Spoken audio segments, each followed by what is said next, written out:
Okay, let's unpack this. Imagine your body has an incredibly sophisticated control panel, constantly adjusting everything from your heart rate to your stress response, your breathing, even how your blood flows to different organs. Today, we're taking a deep dive into the fascinating world of the adrenergic system, the intricate neural and hormonal network that orchestrates our fight or flight responses, and so much more. Our mission: to help you truly master this information, thinking like the elite professionals who navigate its complexities every day. That's right. And the sheer diversity of this system's actions means that understanding it isn't just, academic. It's absolutely fundamental to grasping how a myriad of vital medications work. We're talking about everything from life-saving treatments for anaphylaxis where seconds count to the daily management of chronic conditions like hypertension, asthma, and even attention deficit hyperactivity disorder or ADHD. To truly reach that elite professional level, you need to grasp not just the clinical outcome, but the foundational molecular details and their ripple effects throughout the body. And to achieve that mastery, we've got a fantastic stack of material for this deep dive, straight from one of the most authoritative pharmacology texts out there. Goodman and Gilman's The Pharmacological Basis of Therapeutics, specifically their deep dive into Chapter 14, Adrenergic Agonists and Antagonists. This isn't just a surface scratch. We're going to dig into the molecular details, the physiological responses, and the clinical applications that professionals in the field truly master. This is about building an understanding that goes beyond memorization, really connecting the dots. Our mission is to help you truly grasp these concepts, connecting the dots between how these drugs work at a cellular level and how they manifest in real-world therapeutic benefits. Prepare for some serious aha moments because by the end, you'll be able to trace a drug's effect from a single receptor interaction all the way to a patient's outcome. At its heart, drugs acting on the adrenergic system do one of three things.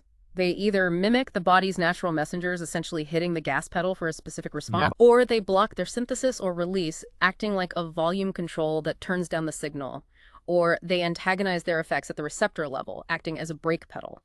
Think of them as incredibly precise tools for fine-tuning our body's internal signals, much like a master engineer adjusting a complex machine with specific wrenches. And those natural messengers, the body's own internal signaling molecules, are called endogenous catecholamines. We're primarily talking about norepinephrine, or NE, epinephrine, EPI, and dopamine, DA. Norepinephrine is the main neurotransmitter in the peripheral sympathetic nervous system, largely acting locally at nerve endings to transmit signals. Epinephrine, on the other hand, is predominantly a hormone released from the adrenal medulla, circulating throughout the body via the bloodstream, making its effects much more widespread and dependent on its concentration. Okay, so one's local, one's systemic. Exactly. Yeah. And while dopamine is predominantly located and acting in the central nervous system, it also has important, distinct peripheral roles that we'll definitely explore. What's fascinating here is how universal their role is. Stress, both physical and psychological, triggers the rapid release of both NE and EPI, showing just how fundamental they are to our survival and function, acting as the body's rapid response team. Here's where it gets really interesting and where the precision of pharmacology truly comes into play. It's not just about what chemicals are released or even whether they're natural or man-made, but where they land, meaning which specific locks they fit into on a cell. The effects of these drugs largely follow the known physiological effects of these natural catecholamines, but with a crucial twist: receptor subtypes. This adds an incredible layer of specificity, allowing us to target effects with surgical precision. Precisely. We're talking about 9 distinct adrenergic receptor subtypes. The initial theory of alpha and beta receptors was hypothesized by Raymond Ahlquist back in the mid-20th century. He noticed that different sympathomimetic drugs produce different physiological responses depending on the organ, leading him to propose, that there must be at least 2 distinct types of receptors. This elegant theory, which explained a myriad of organ-level effects, was later physically proven with the actual purification of R-phantoia receptors in the 1980s. That was a huge breakthrough. Right, proving the theory. Yeah. It paved the way for modern drug design. The elegance of modern pharmacology often involves subtle structural modifications to these natural catecholamines to achieve improved bioavailability, how much the drug actually reaches its target, longer duration of action so patients don't need constant dosing, and, critically, specific receptor subtype selectivity. This specificity is what allows us to target effects with incredible precision across different organs and tissues, minimizing unwanted side effects and maximizing therapeutic benefit. It's truly a testament to how far pharmacological understanding has come, moving from broad stroke effects to highly tailored interventions. ADA, the catecholamine symphony. Understanding the body's natural conductors. Before we dive into the drugs themselves, let's establish the baseline. What do these natural catecholamines, and by extension drugs that mimic them, actually do in the body? Our sources outline 7 broad types of actions, which truly form the core physiological programming of the sympathetic nervous system. Think of this as the body's fundamental emergency response manual. That's a perfect way to put it. Think of these as the major programs the sympathetic nervous system can run, each with distinct and critical functions, all aimed at optimizing your body for immediate action. First, we have peripheral excitatory action, primarily mediated by alpha receptors. This stimulates smooth muscle in areas like blood vessels, supplying the skin, kidneys, and mucous membranes, causing them to constrict, effectively diverting blood flow away from less critical areas. It also stimulates gland cells like salivary and sweat glands. So when you're stressed, your body is literally redistributing blood, shunting it from the surface to areas where it might be more needed, like your muscles. Makes sense, diverting resources. Exactly. Second, there's a peripheral inhibitory action mediated by beta receptors. This causes relaxation of smooth muscle in places like the gut wall, the bronchial tree in your lungs, and blood vessels supplying your skeletal muscle. This is crucial during exertion, allowing for increased oxygen flow to your working models and helping to regulate digestion, illustrating how the system can both constrict and relax depending on the tissue and receptor involved. It's a beautifully nuanced control. So opposing actions depending on where it hits? Precisely. Third, we have cardiac excitatory action, primarily through beta-1 receptors. This dramatically increases heart rate, enhances the force and rate of contraction, and even speeds up relaxation. This is the classic pounding heart sensation of a fright response, preparing the cardiovascular system for high demand, ensuring blood and oxygen are rapidly delivered wherever they're needed. We call these effects positive chronotropy, increased rate, and positive inotropy, increased force. Got it. Chronotropy and inotropy. Right. Fourth are the metabolic actions. These are all about fueling the body for action. They involve boosting glycogenolysis, which is the breakdown of stored glycogen into readily available glucose in both the liver and muscle. It also liberates free fatty acids from adipose, fat tissue, converting stored energy into usable fuel. Your body is essentially preparing a readily available, high-octane fuel supply for high energy demand. Gearing up for action. Absolutely. Yeah. Fifth, there are endocrine actions. This means the system modulates the secretion of various hormones, either increasing or decreasing substances like insulin from the pancreas, renin from the kidneys, and various pituitary hormones. This demonstrates the far-reaching systemic impact, showing how interconnected these systems truly are, influencing even your hormonal balance. Wow, it goes way beyond just fight or flight. Oh, definitely. Sixth are actions in the central nervous system, CNS. These stimulate respiration, making you breathe faster and deeper, increase wakefulness and psychomotor activity, making you more alert and responsive, and reduce appetite. This is why you feel incredibly alert and focused under stress, and you may not feel hungry because your body is prioritizing immediate survival needs over digestion. It's all about enhancing your sensory awareness and readiness. Interesting. And finally, seventh, prejunctional actions. These occur at the nerve terminal itself, where the neurotransmitter is released. These actions can either inhibit or facilitate neurotransmitter release. The inhibitory action, primarily mediated by alpha-2 receptors located on the nerve terminal, is considered physiologically more important, acting as a crucial feedback loop. Think of it as a self-regulating mechanism that fine-tunes and prevents over-release of neurotransmitters, ensuring the system doesn't overreact or get stuck in an on state. Like a governor on the engine. That's a great analogy. It prevents runaway signal. It's truly amazing how a single class of compounds can have such diverse and profound effects, all depending on where they act and which specific receptor they engage. This really highlights the complexity and precision of the body's own systems, and how a deep understanding of these 7 actions is foundational for any professional looking to master this field. Each action is a piece of a carefully coordinated symphony. Let's meet the core players, the endogenous trio: epinephrine, norepinephrine, and dopamine. While they share a common family and are all catecholamines, their distinct distribution, receptor affinities, and metabolic pathways lead to varied physiological consequences and consequently unique clinical uses. Understanding these nuances is crucial for real mastery. Absolutely. Their differences are what give them their unique power and specific therapeutic applications. Let's start with epinephrine, EPI, the quintessential adrenaline rush. This powerful chemical is a potent stimulant of both alpha and beta adrenergic receptors, making its effects remarkably complex and widespread throughout the body. As the primary hormone secreted by the adrenal medulla, your body's internal stress gland, it's released directly into the bloodstream, acting systemically, reaching virtually every tissue. When given as a drug, even small doses, say around 0.1 micrograms per kilogram per minute, initially cause a characteristic rise in blood pressure. Systolic more than diastolic, right? Yes, the increase in systolic pressure is greater than diastolic, leading to an increased pulse pressure. This is due to direct stimulation of the heart via beta-1 receptors, increasing the strength of ventricular contraction, that's a positive inotropic action, and accelerating heart rate, positive chronotropic action. At the same time, it causes widespread vasoconstriction, particularly in the precapillary resistance vessels of skin, mucosa, and kidney, mediated by alpha receptors. Interestingly, at very low doses, or if there's very little alpha receptor activation, the greater sensitivity of beta-2 vasodilator receptors can even lead to a temporary fall in blood pressure.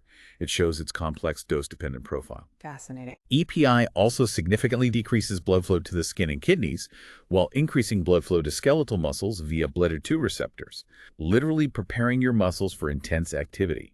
It increases renal vascular resistance and renin secretion, linking it to blood pressure regulation. On the heart, it's a powerful stimulant, enhancing contractile force and entropy, accelerating the rate of relaxation, lusitropy, decreasing time to peak tension, increasing excitability, and accelerating spontaneous beating, chronotropy, all primarily via beta-1 receptors. These direct cardiac effects significantly increase the heart's work and oxygen consumption, which is important to remember clinically. Right, that oxygen demand is key. Definitely. Beyond the cardiovascular system, EPI relaxes GI smooth muscle through both Os and bogus receptors, and can inhibit uterine contractions in late pregnancy.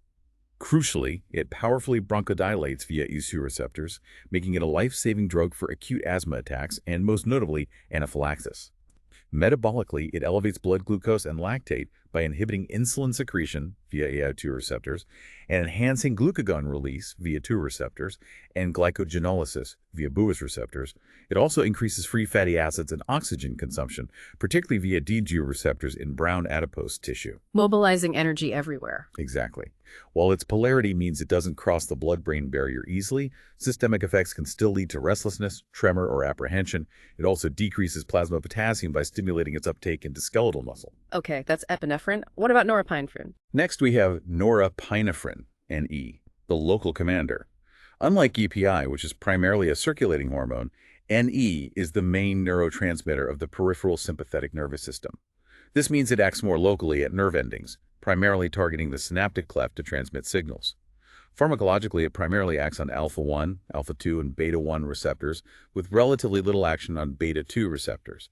When infused, it consistently raises both systolic and diastolic blood pressure, increases total peripheral resistance, and usually results in no change or even a decrease in cardiac output due to strong, widespread vasoconstriction. So more pure vasoconstriction compared to EPI. Largely, yes. The heart rate may even slow down due to compensatory vagal reflexes triggered by the elevated blood pressure as the body tries to counter the intense vasoconstriction. It increases coronary blood flow, but significantly reduces renal and splanchnic, gut blood flow. Its metabolic effects are much less prominent than EPIs, generally observed only at higher doses. Unlike EPI, even small doses of NE don't cause vasodilation or lower blood pressure because of its limited B2 activity. Got it. And dopamine, the multitasker. Finally, there's dopamine, DA, the multitasker. It's the immediate metabolic precursor to NE and EPI in the body's synthesis pathway. While found predominantly in the central nervous system, it also has critically important peripheral effects, especially in cardiovascular management. Its cardiovascular actions are quite concentration dependent, which is a key clinical characteristic. At low concentrations, typically 2 to 5 micrograms per kilogram per minute, dopamine primarily acts on unique dopamine 1D1 receptors found in renal, mesenteric, and coronary vascular beds. This D1 activation causes vasodilation, increasing glomerular filtration rate, renal blood flow, and sodium excretion. This effect is particularly useful in situations with compromised renal function or early shock, where maintaining kidney perfusion is vital. So a kidney protective effect at low doses. Potentially, yes, by boosting renal blood flow. As you increase to higher concentrations, typically above 10 micrograms per kilogram per minute, dopamine also has a positive inotropic effect on the heart via beta-1 receptors and also causes the release of Ne from nerve terminals, contributing indirectly to its effects. And at very high concentrations, often 20 to 50 micrograms per kilogram per minute or more, it activates beta-1 receptors, leading to more general vasoconstriction, similar to the effects of norepinephrine. When injected peripherally, it generally does not cross the blood-brain barrier, so its therapeutic effects are largely confined to the periphery. So these are the body's own powerful tools. But how do we, as medical professionals, harness them therapeutically? And just as importantly, what are the trade-offs, the challenges, or the potential dangers we need to be acutely aware of when we introduce them as medications? This is where the rubber truly meets the road for clinical professionals. You've hit on something crucial. Understanding their pharmacokinetics, how the body handles the drug, their potential toxicity, and their precise indications is absolutely paramount for safe and effective use. Let's start by considering epinephrine, EPI. It's not effective orally because it undergoes rapid and extensive inactivation by enzymes in the gastrointestinal mucosa and liver before it can even reach the systemic circulation in significant amounts. Right. First pass metabolism takes it out. Exactly. Subcutaneous absorption is slow due to the local vasoconstriction it causes at the injection site, but intramuscular injection is generally faster and preferred for acute emergencies like anaphylaxis. Intravenous administration is reserved for critical, life-threatening emergencies when immediate and reliable effects are mandatory, like cardiac arrest. When nebulized and inhaled, its actions are largely restricted to the respiratory tract for localized effects, though systemic reactions can still occur with larger doses. Epinephrine is rapidly inactivated in the liver by two key enzymes, COMT and MAO, which is why its duration of action is inherently brief. Okay. What about the downsides, the risks? Regarding toxicity and adverse effects, even therapeutic doses can cause restlessness, a throbbing headache, tremor, and palpitations, reflecting its strong sympathetic activation. More serious reactions include cerebral hemorrhage, especially from a sharp and sudden rise in blood pressure due to large or accidental rapid intravenous injections.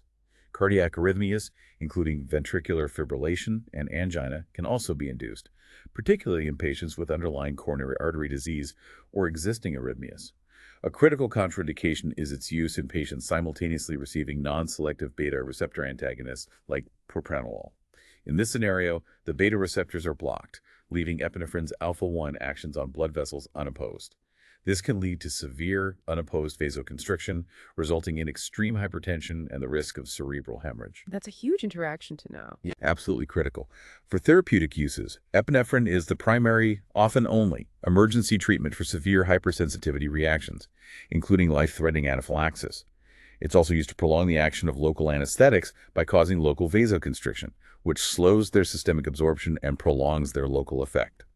Its powerful cardiac effects are vital for restoring rhythm in cardiac arrest by stimulating myocardial activity, and it also functions as a topical hemostatic agent, meaning it stops bleeding when applied directly to bleeding surfaces due to its vasoconstrictive properties. Okay, EPI for emergencies mostly. How about NE?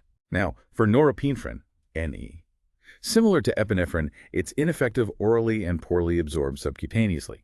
It's also rapidly inactivated by the same enzymes, COMT and MAO, leading to a brief duration of action, necessitating continuous intravenous infusion for sustained effects. Its toxicity and adverse effects are similar to epinephrine's, but typically there's an even greater elevation of blood pressure due to its strong alpha-1 agonism. A significant danger, especially during intravenous infusion, is the risk of necrosis and sloughing of tissue at the injection site if extravasation occurs. If it leaks out of the vein. Right.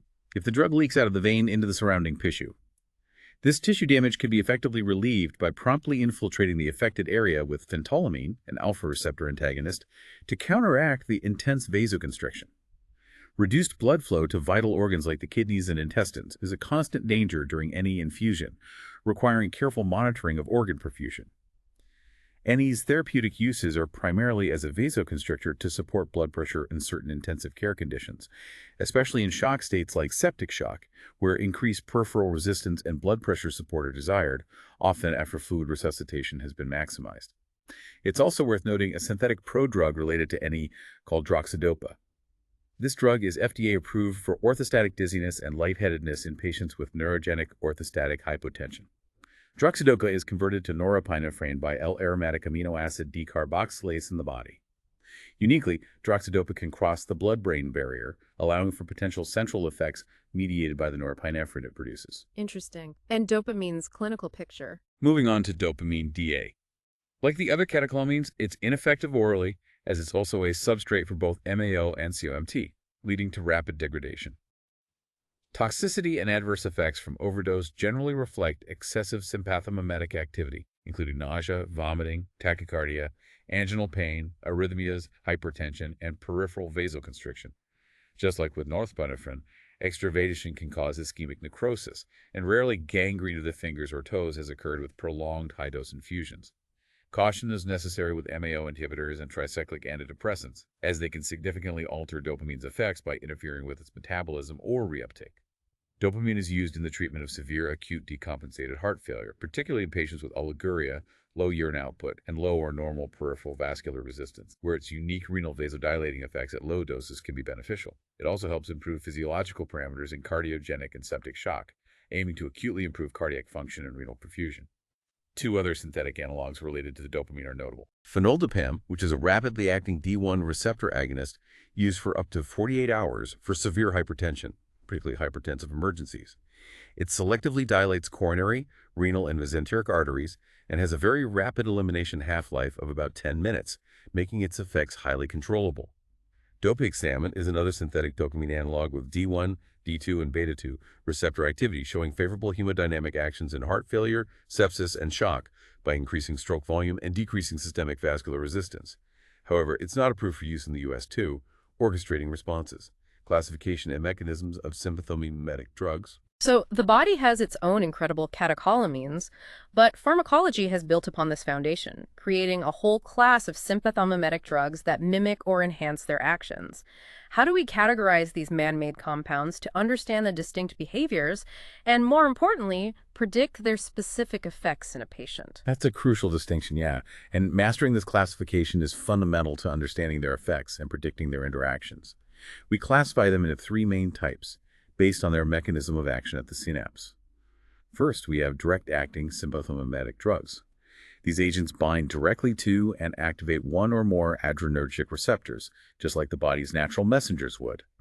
They can be highly selective for a specific receptor subtype, for example, phenylephrine, which is a selective alpha-1 agonist, or terbutaline, a selective beta-2 agonist. Okay, like fitting directly into the lock. Exactly. Or they can be non-selective, acting on several receptor types simultaneously, such as epinephrine, which affects IO1, IOP-1, DO, and 2 links 3, or norepinephrine, which primarily hits IO1, IOP-2, and beta-1. A key feature distinguishing direct-acting drugs is that their responses are not reduced by prior treatment with drugs like reserpine or guanethidine, which deplete norepinephrine from sympathetic neurons. In fact, their actions may even be enhanced because the loss of the natural neurotransmitter can induce compensatory changes like receptor upregulation, making the cells more sensitive. Right. Second, we categorize indirect-acting sympathomimetic drugs. These drugs don't directly activate receptors. Instead, they increase the availability of norepinephrine or epinephrine at the receptors by several mechanisms within the nerve terminal. They might do this by 1. Releasing or displacing norepinephrine from its storage vesicles in nerve varicosities, as seen with amphetamine or tyramine. They essentially push the natural stuff out. 2.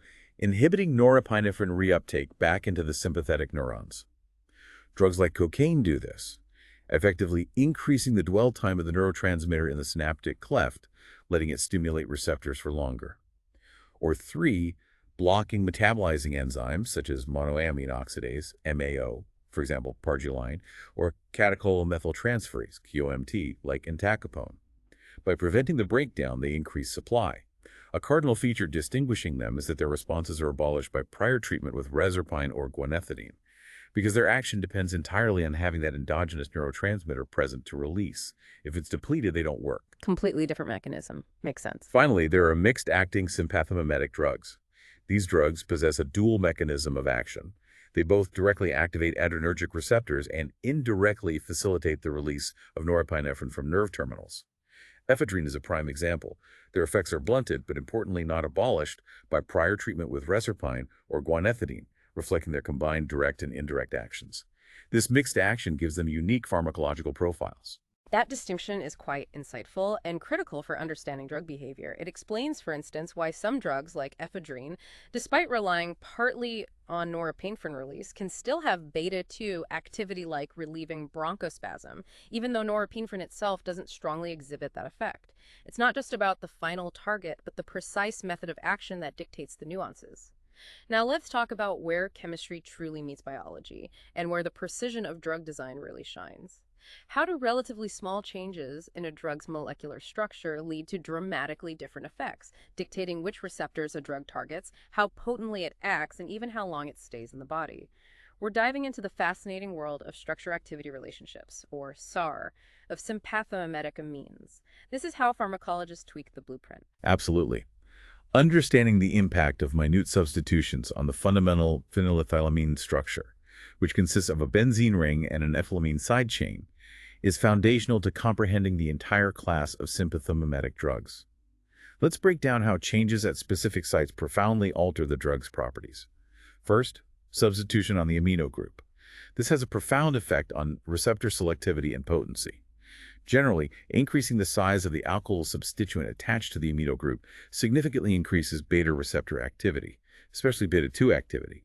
For example, norepinephrine has relatively feeble WASO2 activity, but adding a single methyl group to form epinephrine or the larger isopropyl group to form isoproterenol greatly boosts its echolene activity, turning it into a powerful bronchodilator. So bigger group, more beta activity. Generally, yes. Conversely, smaller or no substitutions generally favor alpha activity. Phenylephrine is an interesting exception here, as it has an N-methyl substituent, but is still an ONCA-1 selective agonist, showing that other factors can influence selectivity. Critically, B2 selective compounds specifically require a large amino substituent, along with other structural modifications, to achieve their remarkable selectivity over ALK1 receptors. Okay, what about the ring structure? Second, substitution on the aromatic nucleus, that benzene ring.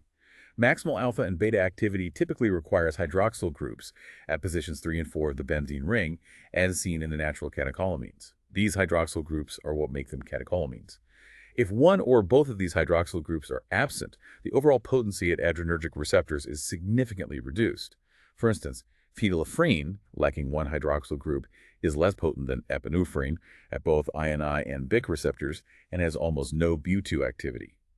Interestingly, placing hydroxyl groups at positions 3 and 5 instead of 3 and 4, especially when combined with a large amino substituent, confers Bu2 selectivity. Terbutaline is a great example here. This modification allows it to relax bronchial musculature for asthma without as much direct cardiac stimulation. Clever design. It is a critical practical implication. Compounds that lack these polar hydroxyl groups are more lipid-soluble. This allows them to cross the blood-brain barrier more readily, enhancing their central nervous system activity, as seen with ephedrine and amphetamine. The absence of these hydroxyl groups also means they are not metabolized by the enzyme COMT, thus significantly enhancing their oral effectiveness and prolonging their duration of action from minutes to hours, making them much more practical for oral dosing. Ah, so that explains the longer action in oral use. Precisely. Third, substitution on the I-carbon atom. Introducing a substituent on the I-carbon atom is critical because it blocks oxidation by the enzyme MAO, monoamine oxidase. This drastically prolongs the duration of action for non-catecholamines, shifting it from minutes to hours, as their degradation largely depends on this enzyme. Additionally, compounds with an I-methyl substituent, such as metaraminol, persist longer in nerve terminals and are more likely to release norepinephrine indirectly from storage sites.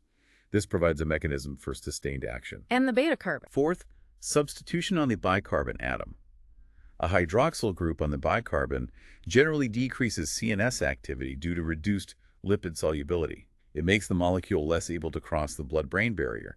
However, paradoxically, it greatly enhances agonist activity at both alpha and beta adrenergic receptors in the periphery. For example, ephedrine, with its bi-hydroxyl group, is less potent as a central stimulant compared to methamphetamine, but is more powerful peripherally in dilating bronchioles and increasing blood pressure and heart rate. Interesting trade-off there. It is. Finally, optical isomerism. Stereochemistry, the three-dimensional arrangement of atoms, matters profoundly. Levorotatory L substitution on the bake carbon confers greater peripheral activity, meaning naturally occurring. L-epinephrine and norepinephrine are at least 10 times more potent than their unnatural D isomers peripherally. Conversely, Dextrorotatory desubstitution on the A carbon generally results in a more potent central compound. For instance, D-amphetamine is more potent centrally than L-amphetamine, even though their peripheral activities may differ less significantly. These incredibly subtle structural nuances are what allow pharmacologists to design drugs with incredible specificity and desired pharmacokinetic profiles, essentially tailoring them for a particular therapeutic purpose. That's a deep dive into the molecular architects. So it's clear the drug structure is paramount, but it's not just about the drug hitting the receptor. It's also about the larger physiological context, the overall state of the body. What else fundamentally influences how a drug acts once it's introduced? It's clear the body isn't a static target, but a dynamic, self-regulating system. You're absolutely right. The ultimate response of a target organ to sympathomimetic amines is dictated not only by the direct effects of the agents, but also by the intricate physiological environment and the body's own reflex homeostatic adjustments. To truly master this, we need to consider two major factors. First, receptor density and proportion. Different organs and tissues within the body express varying ratios and densities of alpha and beta adrenergic receptors on their cell surfaces. This inherent distribution is a key determinant of how a tissue will respond to a given catecholamine or sympathomimetic drug. So different tissues, different responses. Exactly. For instance, the receptors in bronchial smooth muscle, which controls airway constriction, are largely of the AIR2 subtype. This is precisely why isoproterenol, INE, and epinephrine are such potent bronchodilators, allowing for rapid opening of airways, while norepinephrine has relatively little capacity to increase bronchial airflow because it lacks significant BT2 activity.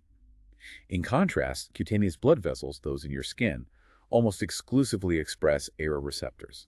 This is why NE and EPI cause constriction there, shunting blood away, whereas INE has little effect on them. Skeletal muscle blood vessels, however, present a more complex picture. They have both IN and BU2 receptors. At lower concentrations of EPI, the EP2-mediated vasodilation might dominate, increasing blood flow to muscles. But at higher concentrations, the aeropharyngoconstriction can become predominant, showing a dose-dependent effect. This delicate balance of receptor distribution means the same drug can have profoundly different effects in different tissues based on their unique receptor landscape, a crucial detail for targeted therapy. Okay, that makes sense. And the body's own adjustments. Second, and critically important for understanding systemic drug effects, are reflex homeostatic adjustments, particularly the baroreceptor reflex. This is the body's primary, incredibly rapid feedback loop designed to maintain arterial blood pressure within a narrow range. When a sympathomimetic amine, especially one that stimulates alpha adrenergic receptors, causes a rise in arterial blood pressure, this change is detected by specialized mechanoreceptors called baroreceptors located in the carotid arteries in the aorta. These baroreceptors then send signals to the brainstem, which in turn triggers compensatory responses. The body responds by slowing the heart rate through increased vagal parasympathetic tone and diminishing sympathetic tone to the heart and blood vessels. It's trying to bring the pressure back down. Right. Conversely, if a drug like a baroreceptor agonist causes a significant lowering of mean blood pressure at these mechanoreceptors, the baroreceptor reflex kicks in to restore pressure. It does this by reducing parasympathetic outflow to the heart and increasing sympathetic outflow to the heart and vessels, trying to bring the blood pressure back up. This reflex is especially important for drugs that don't directly activate beta receptors or that cause significant vasodilation, as it can significantly modify their net cardiovascular effect. Moreover, in patients with conditions like atherosclerosis or diabetic neuropathy, where baroreceptor mechanisms might be impaired, the effects of sympathomimetic drugs can be magnified, leading to more profound and potentially dangerous responses, making this reflex a critical consideration in clinical practice. So we've discussed how drugs interact with receptors and how the body's own reflexes modify those interactions. But the science of receptor activation itself has evolved, revealing even more layers of complexity, right? Terms like inverse agonism and biased agonism hint at a far more sophisticated understanding of how drugs interact with their targets than we traditionally thought. This sounds like the cutting edge of pharmacology. Indeed. This represents the frontier of receptor pharmacology and is absolutely crucial for a truly professional level understanding, especially as we move toward designing drugs with even greater precision. Traditionally, the observed physiological effects of adrenergic agonists are broadly attributed to their ability to induce G protein activation. Ligands, whether agonists or antagonists, alter the receptor's conformation, its three-dimensional shape, to favor or prevent G protein binding. For example, epinephrine stimulation of beta-2 adrenergic receptors induces G-dependent airway smooth muscle relaxation through the generation of cyclic AMP, CAMP, Well, its stimulation of alpha-1 adrenergic receptors causes GQ-dependent vascular smooth muscle constriction via calcium ion Ca2 plus mobilization. The key insight here is that receptors aren't just on or off switches. They exist within a spectrum of active and inactive conformations. Okay, not just binary. Not at all. However, we now understand that some receptors possess a certain level of basal activity, even in the complete absence of an agonist. This leads to the concept of inverse agonism. Inverse agonists are drugs that can decrease this basal activity by actively shifting the receptor equilibrium towards an inactive state. They essentially turn down a receptor that's already slightly on by itself, providing a unique mechanism for therapeutic intervention in conditions where receptors might be constitutively overactive. Interesting. Actively turning down baseline activity. Exactly. Beyond just G protein activation, there's the fascinating phenomenon of arrestin signaling, which introduces the concept of biased agonism. When G protein-coupled receptors, GPCRs, like adrenergic receptors, are stimulated for prolonged periods or by high concentrations of an agonist, they undergo phosphorylation. This phosphorylation then leads to the recruitment of proteins called beak arrestins.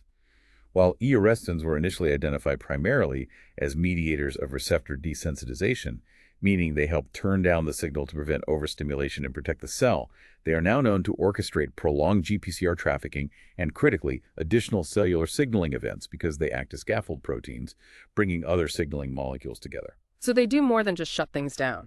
Much more. Biased agonism refers to a ligand's ability to selectively elicit a stronger G protein-dependent or arrestin-dependent signaling response compared to the natural endogenous agonist. For example, the beta-2 receptor agonist, salmeterol, shows a bias towards GS protein activation, promoting bronchodilation, while the beta receptor antagonist carvedilol shows a bias towards arrestin-dependent signaling, which might contribute to its cardioprotective effects. The clinical impact of biased agonism is still being actively determined through cutting-edge research, but it suggests entirely new avenues for highly specific drug design, where we might be able to selectively activate desired downstream pathways while avoiding undesirable ones, leading to drugs of potentially greater efficacy and significantly fewer side effects. This is truly where the nuance and future of precision pharmacology lies. That sounds incredibly precise, almost like we're fine-tuning the body's internal GPS system. But sometimes the body can be tricked. This sounds like a spy novel for neurotransmitters. What happens when a false message gets sent within the sympathetic nervous system, mimicking something real but ultimately being less effective or even dangerous? It hints at deception at a molecular level. It's a fascinating and clinically significant concept that reveals the profound intricacies of neurotransmitter storage, release, and metabolism. This phenomenon is known as the false transmitter concept. Here's how it works. Indirectly acting amines, particularly certain phenylethylamines without a beta-hydroxyl group, are actively taken up into sympathetic nerve terminals and subsequently into their storage vesicles. Once inside these vesicles, they essentially replace the natural norepinephrine in the storage complex. The efficiency of this replacement and retention depends critically on their molecular structure. Phenylethylamines that lack a Ba-hydroxyl group are poorly retained, whereas those that are already B-hydroxylated or become hydroxylated in the synaptic vesicle by the enzyme dopamine hydroxylase are retained for much longer periods, truly becoming imposters. So they sneak in and stay there. Right. If these vesicles, when released upon nerve stimulation, contain these false transmitter substances that are significantly less potent than norepinephrine in activating adrenergic receptors, then the overall activation of postsynaptic alpha and beta receptors will be diminished. The body is effectively tricked into releasing an ineffective or less effective signal, leading to a blunted sympathetic response. Okay, so the signal gets weaker. Exactly. A classic and critically important clinical example of this hypothesis involves the interaction between MAO inhibitors and tyramine.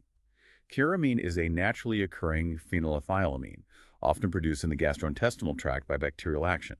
Normally, it's rapidly deamidated and inactivated in the GI tract and liver by the enzyme monoamine oxidase, or MAO, preventing it from reaching significant concentrations in the systemic circulation. However, when a patient is taking an MAO inhibitor, a class of antidepressant drugs, this enzyme is blocked not only in the gut and liver, but also within sympathetic nerve terminals throughout the body. If a patient on an MAO inhibitor then ingests tyramine-rich foods, think aged cheese, certain cured meats, some beers, or red wine. The famous cheese reaction. That's the one. The absorbed tyramine can then bypass the usual breakdown. This flood of tyramine is actively transported into sympathetic nerve terminals. Here, its catabolism is prevented by the inhibited MAO, and it can even get bus hydroxylated to octopamine and stored in the vesicles, effectively displacing the more potent norepinephrine. Octopamine is much, much less potent than NE in activating adrenergic receptors. So chronic MAO inhibitor use can indeed lead to a functional impairment of sympathetic transmission because less effective false transmitters like octopamine are being released. Okay, so long-term, the system is weaker. Yeah, But despite this long-term functional impairment, there's a severe and potentially life-threatening paradox. Patients on MAO inhibitors can experience severe hypertensive crises if they ingest a large amount of tyramine-rich foods. This happens because the massive quantity of absorbed tyramine, no longer broken down by GI and hepatic MAO, reaches the systemic circulation in high concentrations. This sudden flood of tyramine causes a precipitous and widespread release of stored norepinephrine, the remaining highly potent true neurotransmitter that does reach systemic circulation. This results in a dangerous, sudden, and severe spike in blood pressure, strong enough to precipitate a myocardial infarction or a stroke. This is a critical example of why understanding these nuanced mechanisms, the spy oval of false transmitters, is absolutely vital for patient safety in clinical practice. 3. Agonists in action, simulating sympathetic responses. let's zoom in on the specific types of adrenergic agonists, those gas pedals of the sympathetic system.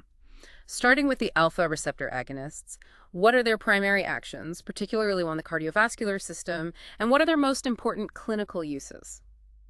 These are often about constricting blood vessels, but their roles extend beyond that, right? That's right. These drugs are largely about vasoconstriction and related effects, and they're crucial in very specific clinical scenarios, demanding precise understanding for safe application. First, let's explore the AL1 selective agonists. Their primary mechanism is to activate AL1 receptors, which are abundantly found, particularly in vascular smooth muscle throughout the body. This activation leads to a direct increase in peripheral vascular resistance and, consequently, a significant rise or maintenance of blood pressure. Okay, boosting pressure. Key drugs in this class include phenylephrine, which is a direct-acting vasoconstrictor, and a potent selective I1 agonist, showing much higher selectivity for IL-1 than for beta receptors. Midodrine is a very important oral prodrug. It's inactive until it's converted in the body to its active metabolite, dysglymetadrine, which then acts as a direct-acting IL-1 agonist. Other older agents like methylamine and metaraminol have mixed direct and indirect actions, but are less commonly used now.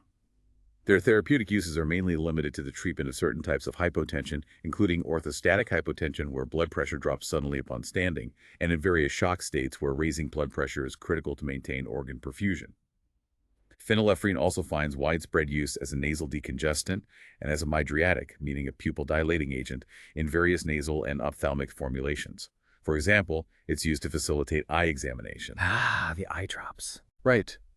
Midodrine is particularly important for postural hypotension due to autonomic insufficiency. Its action causes both arterial and venous smooth muscle contraction, which helps push blood back to the heart when standing. However, a frequent and critical complication with midodrine is supine hypertension, meaning high blood pressure when lying down.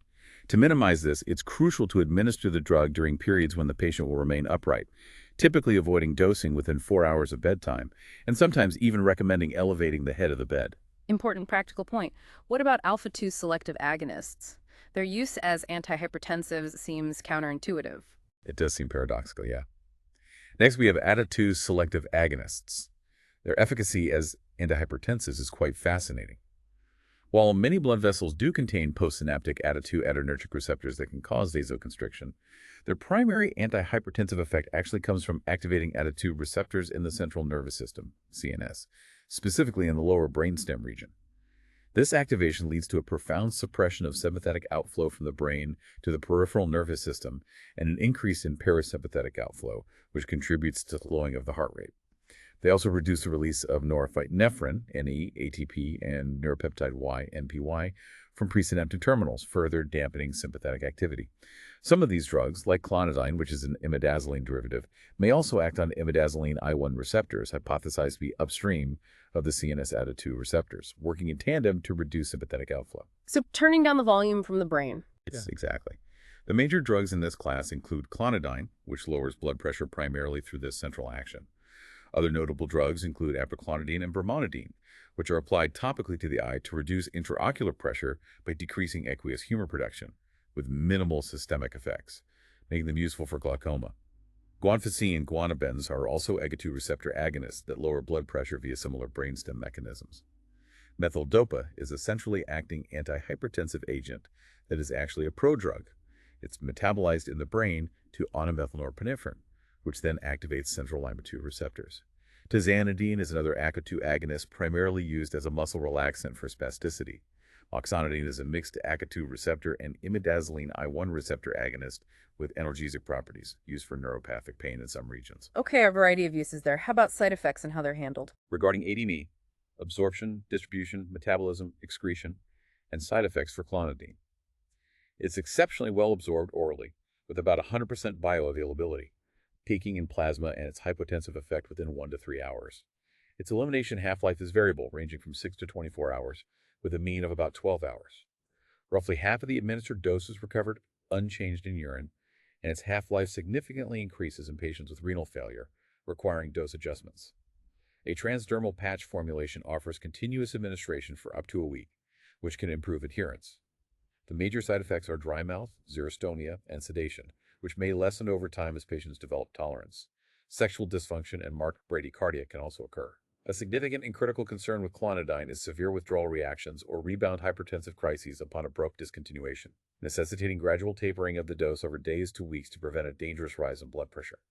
Guanfacine has a longer half-life, 12 to 24 hours, and is associated with a less frequent and generally milder withdrawal syndrome. This broad range of actions and careful considerations highlight the precision required in using these agents, particularly their central effects.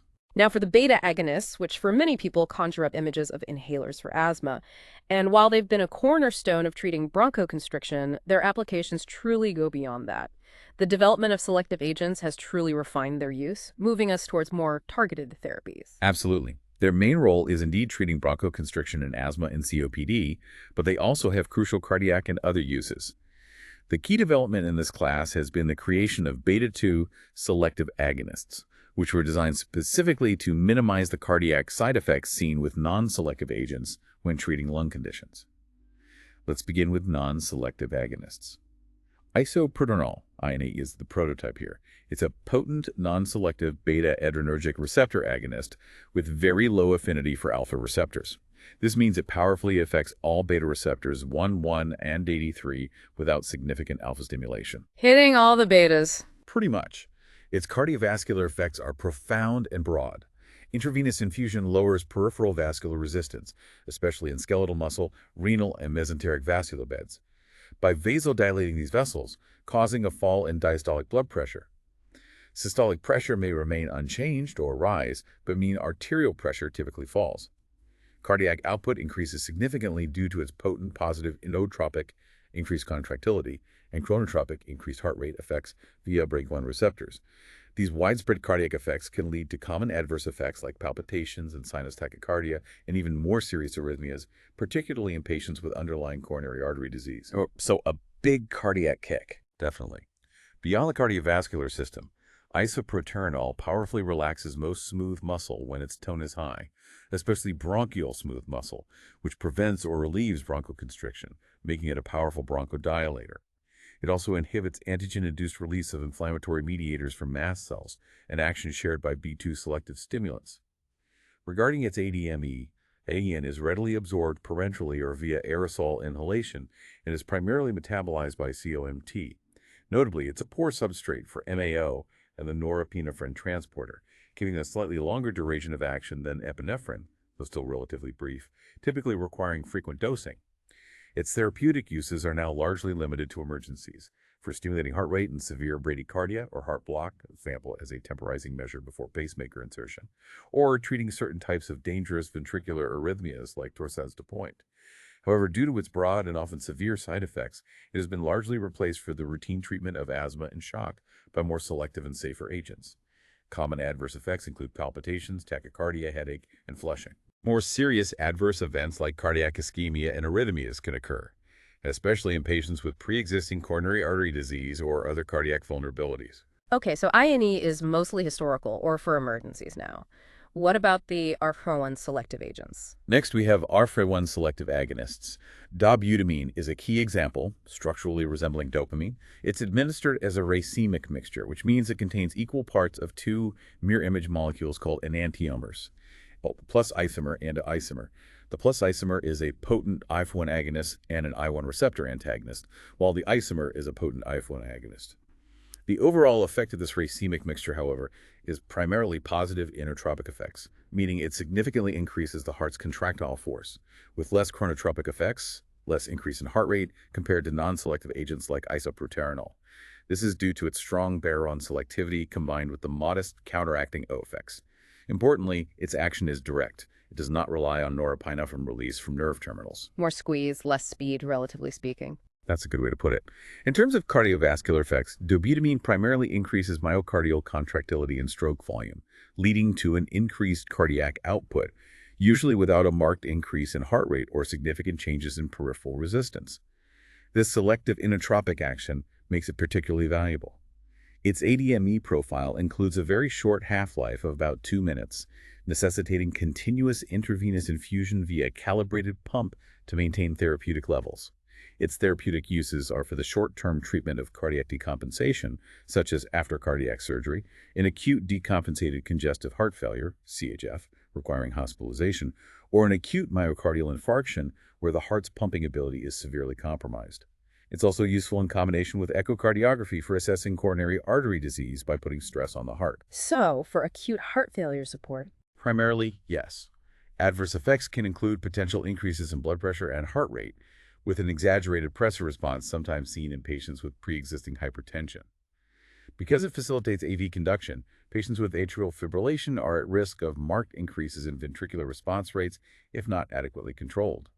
It may also increase myocardial infarct size by increasing oxygen demand in already compromised heart tissue and can lead to ventricular ectopic activity. Tolerance can develop with prolonged use, limiting its long-term efficacy. Okay, now the big category, the B2 selective agonists, the asthma drugs. Moving on to the critically important B2 selective agonists. The primary purpose of developing these agents was to avoid the cardiac ST1 side effects seen with non-selective agents like isoproterenol when treating bronchoconstriction in conditions like asthma or COPD. However, it's vital to remember that this selectivity is not absolute. High doses can still activate cardiac ST2 receptors. Furthermore, it's known that up to 40% of human cardiac beat receptors are actually B22, so cardiac stimulation can still occur even with selective agents, albeit less frequently. Selectivity isn't perfect. Not entirely, especially at higher doses. Pharmacologists employed several strategies for their use. Structural modification to enhance oral bioavailability and resistance to breakdown by COMT, EA, metoprolol, tribulin, albuterol. The addition of bulky aminosubstituents increases EBP potency while decreasing EBPTERIN activity and resistance to MAO metabolism. The most effective and widely used strategy for delivering these drugs is inhalation, which targets pulmonary beta-2 receptors directly, minimizing systemic side effects like tremor or widespread cardiac stimulation. Their role in asthma and COPD is crucial. They directly relax bronchial smooth muscle, which decreases airway resistance and opens up constricted airways. They may also suppress mast cell mediator release, enhance mucociliary function, helping to clear mucus, and decrease microvascular permeability, reducing swelling in the airways.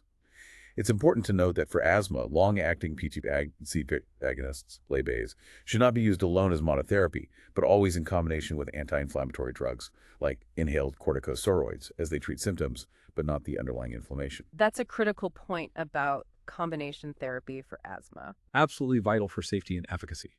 We categorize them further by their duration of action. Short-acting B2 agonists, SABOs, are rescue medications used for rapid relief of acute bronchospasm. Albuterol, salbutamol, a highly selective B2 agonist. It provides bronchodilation within 15 minutes, lasting 3 to 4 hours. It has significantly weaker cardiovascular effects than isoproterenol at comparable bronchodilating doses. It can also delay preterm labor by relaxing uterine smooth muscle. Available as a CFC-free metered-dose inhaler. Levobuterol. This is the R enantiomer of albuterol. It has similar properties to albuterol with claims of potentially fewer side effects due to the removal of the less active enantiomer. Terbutaline. Another O2 selective compound, effective orally, subcutaneously, or by inhalation. It has a rapid onset when inhaled or given parenterally, with effects persisting 3 to 6 hours. Used for acute bronchospasm and status asthmaticus. It carries an FDA box warning against its use as a tocolytic to prevent preterm labor due to concerns about increased maternal morbidity and limited perinatal mortality benefit. Others include metoprolol, less selective, more cardiac stimulation, probuterol, phenobarbital withdrawn in some markets, and procaterol, not in U.S. Okay, those are the quick relievers. What about the long-acting ones? Long-acting B2 agonists, LDAs, are for persistent symptoms and often prophylaxis, usually in combination with inhaled corticosteroids for asthma. Salmeterol. This drug is highly lipophilic, meaning it dissolves well in fats, which allows it to embed in the lipid bilayer of the cell membrane near the receptor, providing a prolonged duration of action, typically greater than 12 hours. It has a 50-fold greater DO selectivity than albuterol. It improves lung function and quality of life in COPD. Its slow onset of action means it's not suitable for acute asthma attacks. It's metabolized by the CYP3A4 enzyme. Salmeterol carries an FDA black box warning for increased risk of near-fatal asthma attacks when used as monotherapy. It must be combined with inhaled corticosteroids for asthma. Common side effects include increased heart rate, plasma glucose, tremors, and decreased potassium. That black box warning is serious. Very serious. It underscores the need for combination therapy in asthma.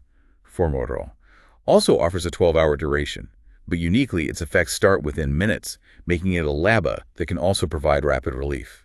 It is also highly lipophilic, with high U2 affinity. Its prolonged action is due to its insertion into the lipid bilayer of the plasma membrane, allowing for sustained receptor activation. Approved for asthma, bronchospasm, exercise-induced bronchospasm, and COPD are formoterol, and an enantiomer of formoterol with twice the potency. Approved for long-term bronchoconstriction and COPD. And even longer-acting ones now. More recently, very long-acting big-2 agonists, VLABAs, have been developed primarily for COPD and are not generally recommended for asthma due to the availability of established LABAX combinations. Indacaterol, the first once-daily VLABA for COPD. It has a fast onset of action, is well-tolerated, effective, with little tachyphylaxis. It does not antagonize NABAs, meaning it can be used alongside rescue inhalers. Olodaterol, another once-daily VLABA for COPD, also available in combination with tiotropium, a muscarinic antagonist, providing dual bronchodilation. Vilanterol, often approved in combination with fluticasone, a corticosteroid, and meclidinium, a muscarinic antagonist, providing triple therapy for severe COPD. Okay, what are the general side effects we see with these B2 agonists? The adverse effects of V2 selective agonists general, largely stem from excessive weighted activation, even at therapeutic doses. The risk of side effects is increased in patients with pre-existing cardiovascular disease, but generally lowered by the targeted delivery via inhalation. Tremor, a very common side effect, especially the skeletal muscles. Tolerance often develops with continued use. It can be minimized by starting with low doses and titrating up. Restlessness, apprehension, anxiety. These CNS-related side effects can limit therapy, especially with oral or parenteral administration. Tachycardia, common with systemic use, particularly at high doses. This could be due to residual BL1 activation, direct cardiac A2 activation, or a reflex response from vasodilation, where the heart speeds up to compensate for a drop in blood pressure. Paradoxically, heart rate may decrease during severe asthma because the improved pulmonary function leads to less hypoxia and less strain on the heart. Rarely, they can cause arrhythmias or ischemia in healthy individuals, but the risk is significantly higher in patients with coronary artery disease or pre-existing arrhythmias. There is an increased risk with MAO inhibitors, so B2 agonists should be avoided for at least 2 weeks after discontinuing an MAOI. Metabolic effects. Parenteral use can increase plasma glucose, lactate, and free fatty acids, and decrease potassium, hypokalemia, which is particularly important in cardiac patients, especially those on digoxin or diuretics, where potassium balance is critical. They may worsen hyperglycemia in diabetics. Nasopharyngitis and an increased incidence of pneumonia have been noted with LABAs, possibly due to changes in airway defense mechanisms. Okay, so IBA1 and BIGA agonists have been around for a while, and we've explored their nuances in depth. But B3 agonists are relatively new on the scene, having been discovered more recently, and they're opening up some surprising therapeutic possibilities that go beyond the traditional fight-or-flight actions we've discussed so far. What's special about them? Indeed, the ABA3 receptor was only cloned in 1989, making it a more recent and exciting discovery in the adrenergic system. This receptor couples primarily to the G-cyclic AMP pathway, similar to beta-A1 and BC receptors, but it also couples significantly to the G pathway, which leads to the activation of nitric oxide, NO syntheses, accumulation of NO, and cyclic GMP. This unique signaling profile means it has much lower affinities for classic antagonists like propranolol or atenolol, which are better at blocking amylin AMP2 receptors. making it a distinct therapeutic target. Different signaling, different blockade profile. Right. The KP3 adrenergic receptor is expressed in several key tissues. In brown adipose tissue, which is involved in thermogenesis and energy expenditure, in the gallbladder and ileum of the gut, in some white adipose tissue, and, notably, in the detrusor muscle of the bladder, which controls bladder emptying. There's also appreciable expression in the myocardium, suggesting potential cardiac roles, albeit different from BAP1.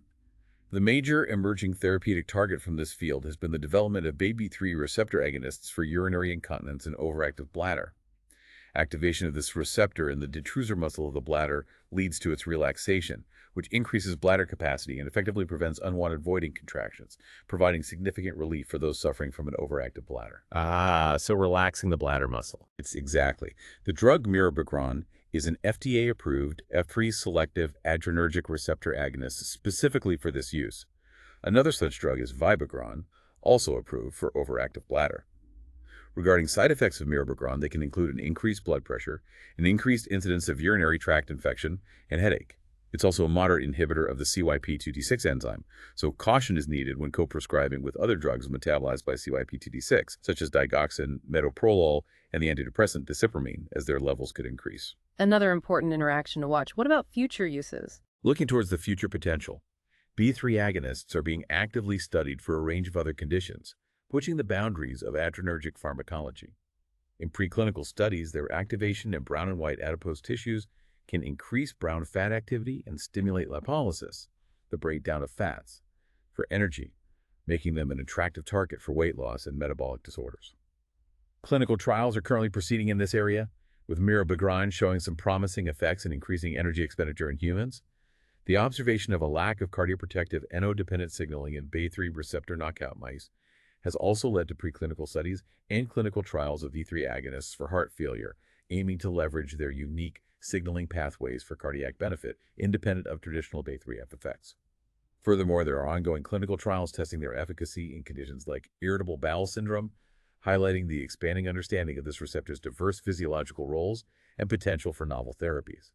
It's a truly exciting and evolving area of pharmacology that we're still just beginning to explore. We've covered the main endogenous catecholamines and their selective and non-selective beta agonist counterparts, truly going deep into how they work. But there are other sympathomimetics that deserve a closer look. Compounds that are either less selective or have varied mechanisms, often with significant central nervous system effects and sometimes a history of abuse. These agents have varied and often complex mechanisms, frequently blending direct and indirect actions, and they've carved out specific niches in therapy, sometimes with significant risks and societal implications. Let's begin with amphetamine, which is a racemic phenylysopropylamine. It possesses powerful CNS stimulant actions in addition to peripheral alpha and beta receptor effects, largely through an indirect acting mechanism.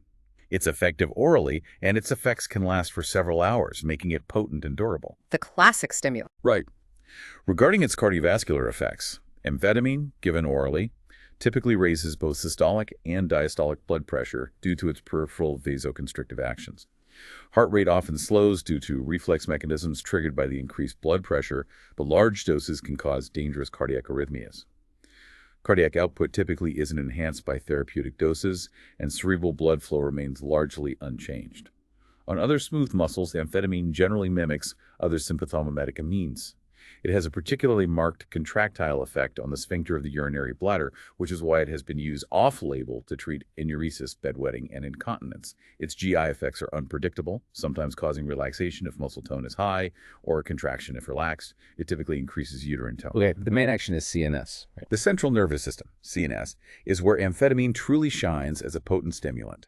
It markedly increases wakefulness, alertness, and reduces fatigue.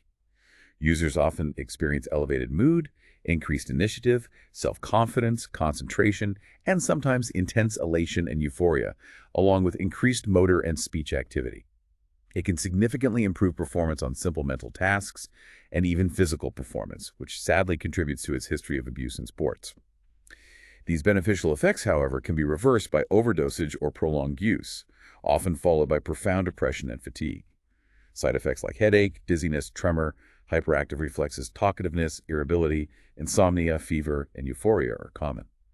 At higher doses, confusion, aggressiveness, paranoia, and panic states can occur. While it can postpone the need for sleep, it doesn't eliminate it, and disturbed sleep patterns can take months to normalize after discontinuation.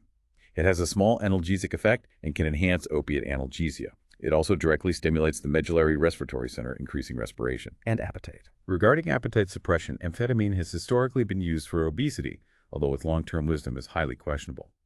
Weight loss is primarily due to reduced food intake, not significantly increased metabolism, and tolerance to this anorexigenic effect develops rapidly, making it ineffective for sustained weight loss. The mechanism of action in the CNS involves complex interactions with various neurotransmitters. Amphetamine primarily releases biogenic amines, norepinephrine, dopamine, and 5-hydroxytryptamine or serotonin from their storage sites in nerve terminals. The neuronal dopamine transporter, DAT, and vesicular monoamine transporter 2, nimetertin, are principal targets. Its alerting, anorectic, and locomotor stimulating effects are largely mediated by norepinephrine release. Higher doses, however, predominantly engage dopamine release, leading to more intense locomotor activity and stereotype behavior. Still, higher doses can induce disturbances of perception and psychotic behavior, possibly due to excessive 5-HT release and dopamine activity in the mesolimbic system. Amphetamine may also directly affect 5-HT receptors. Complex mechanism. What about toxicity? Toxicity and adverse effects, acute, are generally exaggerated extensions of its therapeutic actions. CNS effects include severe restlessness, dizziness, tremor, hyperactive reflexes, talkativeness, irritability, insomnia, fever, and intense euphoria. This can escalate to confusion, aggressiveness, paranoia, panic states, or even suicidal or homicidal tendencies, especially in individuals with underlying mental health conditions. Cardiovascular effects are common and serious. Headache, palpitation, arrhythmias, angina, severe hypertension, or paradoxically hypotension, and circulatory collapse. Excessive sweating and GI symptoms like dry mouth, metallic taste, nausea, vomiting, diarrhea, and abdominal cramps also occur. Fatal poisoning can result from convulsions, coma, and cerebral hemorrhages due to the uncontrolled blood pressure spikes. The toxic dose varies widely. Treatment involves urine acidification, for example with ammonium chloride, to promote excretion, sedatives for CNS symptoms, and sodium nitroglyceride, or an adrenergic receptor antagonist for severe hypertension. And chronic use. Toxicity and adverse effects, chronic, include marked weight loss and a severe psychotic reaction, closely mimicking paranoid schizophrenia, characterized by hallucinations and paranoid delusions. Recovery is usually rapid after withdrawal of the drug, but in some cases, the psychotic state can become chronic. Amphetamine is a Schedule II controlled substance in the U.S., reflecting its high potential for abuse and dependence. Its use is generally inadvisable in patients with anorexia, severe insomnia, psychopathic personality, or a history of suicidal or homicidal tendencies. Dependence and tolerance are significant concerns. Psychological dependence is common and profound with chronic use, leading to compulsive drug-seeking behavior.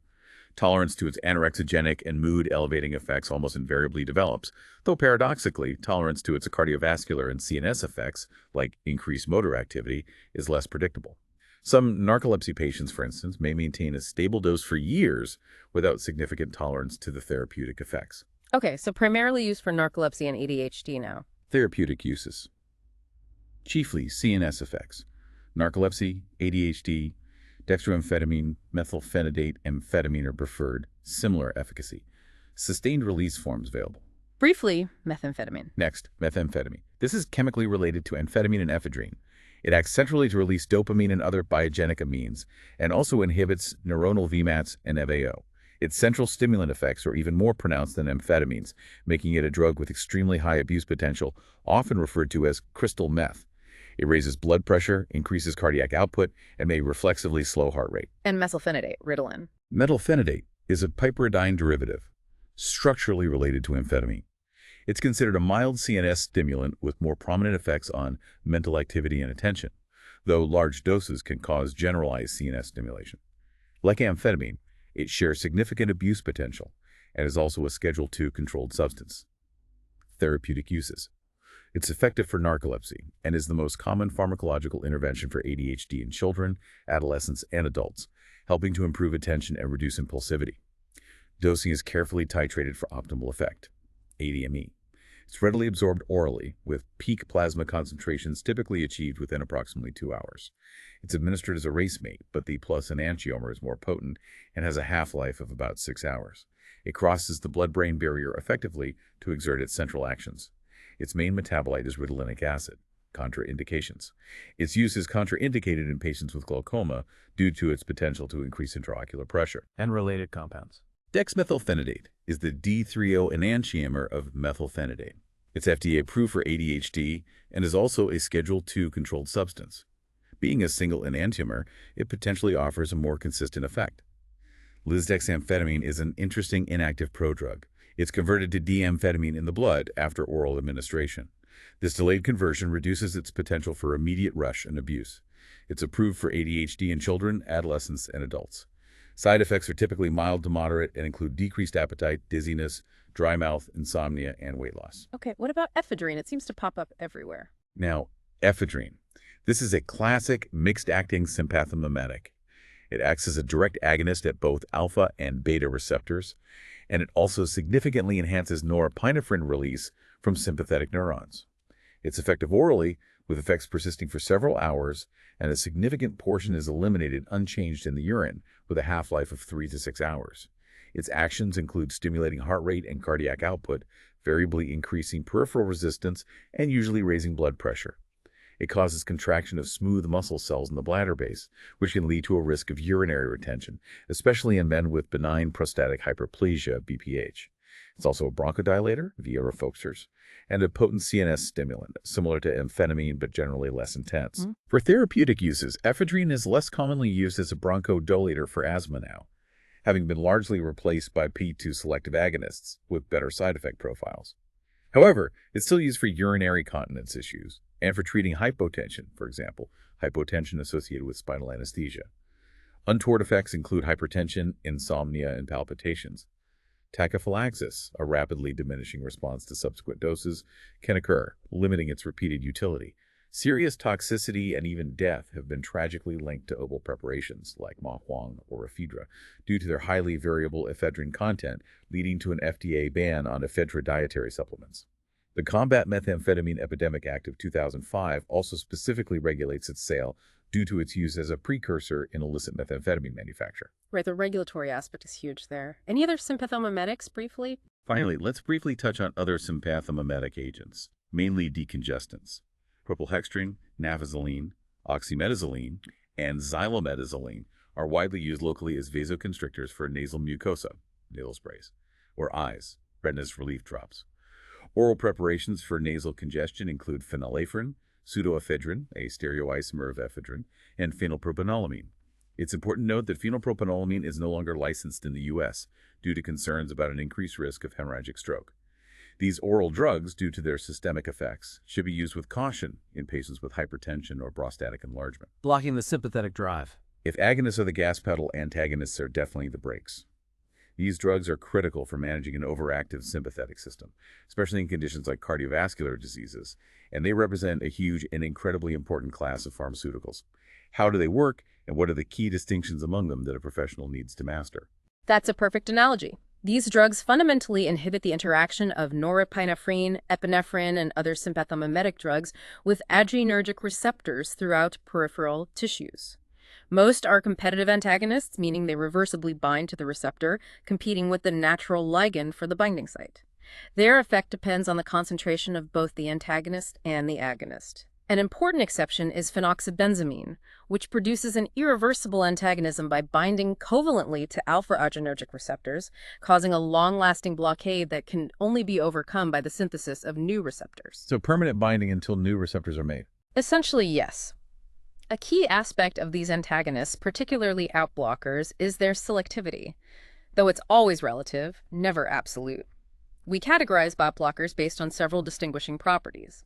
Their relative affinity for beta-1, beta-2, beta-2, and to some extent beta-3 receptors, whether they have intrinsic sympathomimetic activity, ISA, which means they can partially activate the receptor even while blocking it, if they cause additional alpha receptor blockade, their lipid solubility, which influences their ability to penetrate the central nervous system, CNS, and cause side effects like nightmares, their capacity to induce vasodilation through additional mechanisms, and their pharmacokinetic parameters, such as half-life and metabolism. Lots of variables there. Definitely. Historically, propranolol is the prototype non-selective big blocker, showing equal affinity for BOBA1 and B2 adrenergic receptors. Over time, BA1 selective antagonists like metoprolol, atenolol, isobutyl, bisoprolol, and esmolol were developed. These agents show a greater affinity for BAPE1 than for BOBA2 receptors, making them cardioselective, although at high concentrations they can still block BAPE2 receptors. Currently, there are no selective BAPE2 or BAPE3 adrenergic receptor antagonists widely used clinically, though they exist experimentally for research.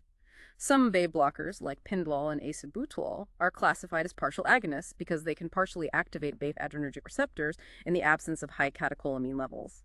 This intrinsic sympathomimetic activity, ISA, might prevent profound bradycardia or negative inotropy, decreased heart contractility at rest, as they maintain some baseline activity. However, whether this offers a significant clinical advantage over pure antagonists is still unclear and debated. Propranolol, in contrast, is a pure antagonist with no ISA. Okay, so some block, some partially stimulate too. Right. Several BAPE adrenergic receptor antagonists also possess local anesthetic or membrane-stabilizing activity, which is independent of their BAPE blockade. Propranolol, aspartol, and carvedilol are examples. Most BAPE blockers don't block ADRA receptors, but labetalol, carvedilol, and bucindolol are significant exceptions, blocking both ADA1 and adrenergic receptors, giving them a unique hemodynamic profile. Finally, many third-generation BAPE blockers have additional vasodilating properties, setting them apart from earlier generations. These mechanisms can include stimulating nitric oxide, NO production, partial 2 agonism, ADA1 receptor blockade, calcium entry blockade, potassium channel opening, and antioxidant activity, offering a more nuanced approach to cardiovascular therapy and potentially better patient outcomes. Let's start with the alpha blockers, the brakes on alpha receptor activity. What effects do they have, particularly on the cardiovascular system, and how do they benefit patients with conditions like benign prostatic hyperplasia or BPH? This seems like a critical class for hypertension management. You're right, they are crucial. Alpha adrenergic receptor antagonists primarily lower blood pressure by reducing vascular tone, and they are indeed very helpful in conditions like benign prostatic hyperplasia. In terms of general actions, Al1 adrenergic receptors primarily mediate the contraction of arterial, venous, and visceral smooth muscle. ABRT2 receptors, on the other hand, are complex. They are involved in suppressing sympathetic output from the CNS, increasing vagal tone to the heart, facilitating platelet aggregation, inhibiting the release of norepinephrine and acetylcholine from nerve endings, presynaptic effect, and regulating metabolic effects like suppressing insulin secretion and inhibiting lipolysis. Some ABRT2 receptors can also mediate contraction in certain arteries and veins. Clinically, the observed effects of alpha antagonists depend heavily on the patient's cardiovascular status and the drug's selectivity for ABA1 versus ADA2 receptors. The most important clinical effects are on the cardiovascular system. Okay, how about the non-selective ones first? Now, let's look at the non-selective NEN antagonists, first generation. The main drugs here are phenoxybenzamine and phentolamine. As we mentioned, phenoxybenzamine is unique because it causes irreversible antagonism, binding covalently to adrenergic receptors, leading to long-lasting effects that can persist for days until new receptors are synthesized. Phentolamine is a competitive antagonist, meaning its effects are reversible and of shorter duration. Both drugs cause a progressive decrease in peripheral resistance by antagonizing adrenergic receptors in the vasculature, leading to vasodilation. They also cause a significant increase in cardiac output. This increase is partly due to a reflex sympathetic nerve stimulation in response to the blood pressure drop, which is unfortunately accentuated because they also block presynaptic adrenergic receptors. Blocking these presynaptic receptors removes the negative feedback on norepinephrine release, leading to enhanced release from cardiac sympathetic nerves. This combination of widespread vasodilation and reflex cardiac stimulation frequently results in severe postural hypotension, a sudden drop in blood pressure upon standing, and troublesome reflex tachycardia, which can even precipitate cardiac arrhythmias. These severe side effects drastically limit their use for essential hypertension, and I1 selective antagonists have largely replaced them for that purpose. So, too many side effects for routine hypertension. Where are they used? Their primary therapeutic uses are specifically for pheochromocytomas, rare tumors that secrete enormous, uncontrolled quantities of catecholamines, causing severe paroxysmal hypertension. Phenoxybenzamine is often used presurgically to control the hypertension and other catecholamine-induced effects, and it can be used long-term for inoperable tumors. Phentolamine is used for short-term control during surgical procedures or for diagnostic tests. Both can be used locally to prevent dermal necrosis and ulceration after extravasation of an agonist, like norepinephrine, by rapidly dilating the constricted local blood vessels. Phentolamine is also useful for hypertensive crises following abrupt clonidine withdrawal or severe tyramine MAOI interactions. Oral buccal phentolamine has been used for male sexual dysfunction and is FDA approved for reversing soft tissue local anesthesia, for instance, after dental procedures to speed up recovery. Their toxicity and adverse effects include, most notably, profound hypotension. The reflex cardiac stimulation can lead to alarming tachycardia, cardiac arrhythmias, and even myocardial infarction due to increased myocardial oxygen demand. Reversible inhibition of ejaculation can also occur in men. Phentolamine can stimulate GI smooth muscle and enhance gastric acid secretion, requiring caution in patients with a history of peptic ulcer disease. Phenoxybenzamine has shown mutagenic properties in some laboratory tests, which is a long-term concern. Okay, so the selective alpha-1 blockers were developed to avoid those issues. Exactly. Next, the IL-1 selective adrenergic receptor antagonists.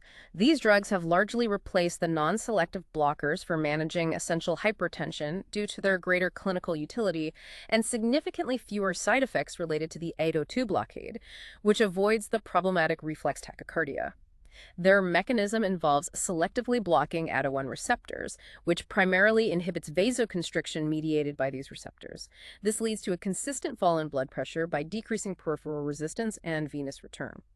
Unlike many other vasodilators, drugs like prazosin usually don't cause a significant increase in heart rate because they have very little ADO2 blockade and thus don't promote the problematic reflex norepinephrine release from nerve endings. Avoiding the reflex tachycardia. Precisely. They can completely suppress pressor responses to pure IL-1 agonists like phenylephrine. They incompletely block norepinephrine pressor responses due to residual VARI1 stimulation from any.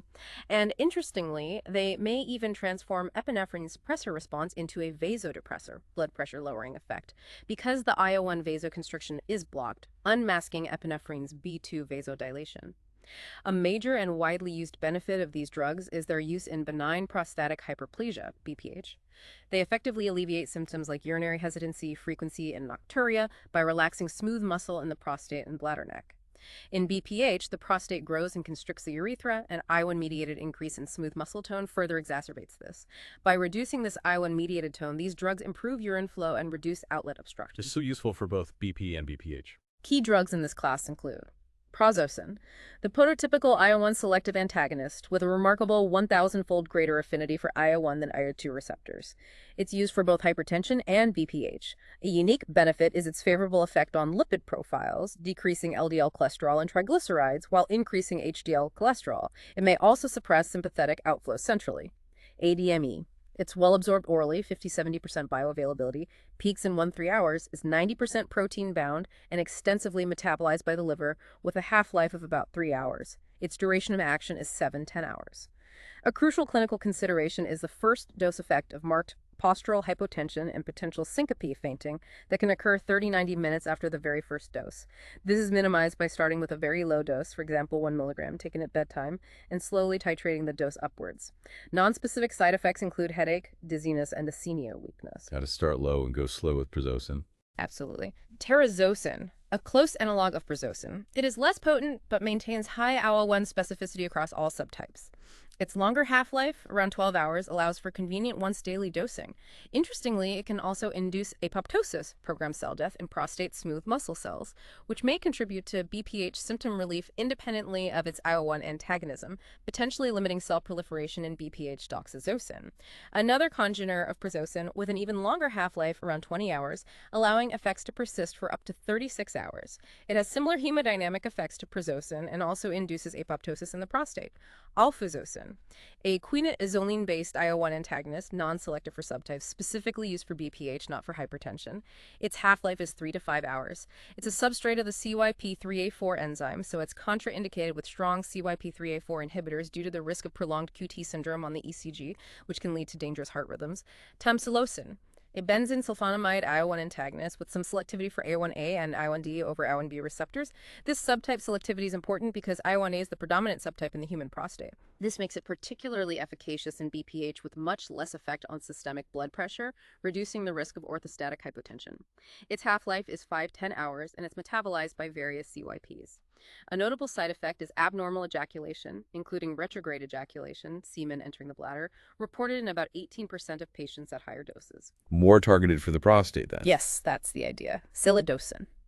Another drug with high selectivity for A1A over A1B receptors, it's metabolized by UGT2B7 enzymes, and inhibitors of this enzyme can significantly increase its exposure. Approved for BPH, it generally causes lesser blood pressure effects. Its chief side effect is also retrograde ejaculation, occurring in a significant 28% of patients, which is a consideration for patient counseling. Okay, summarize the main uses for these alpha-1 blockers. In summary of therapeutic uses, for hypertension, prazosin and its longer-acting congeners, terazosin, doxazosin, are used. They uniquely improve lipid profiles and glucose-insulin metabolism, which can be an advantage in patients with metabolic syndrome. For congestive heart failure, while they cause beneficial short-term effects like dilation of arteries and veins, reducing both preload and afterload and thereby increasing cardiac output and reducing pulmonary congestion, prazosin has not been shown to prolong life in CHF, unlike ACE inhibitors or the combination of hydralazine and nitrates, so they are not drugs of choice for long-term management. For benign prostatic hyperplasia, BPH, they rapidly reduce resistance to urine outflow by relaxing smooth muscle in the bladder neck, prostate capsule, and prostatic urethra.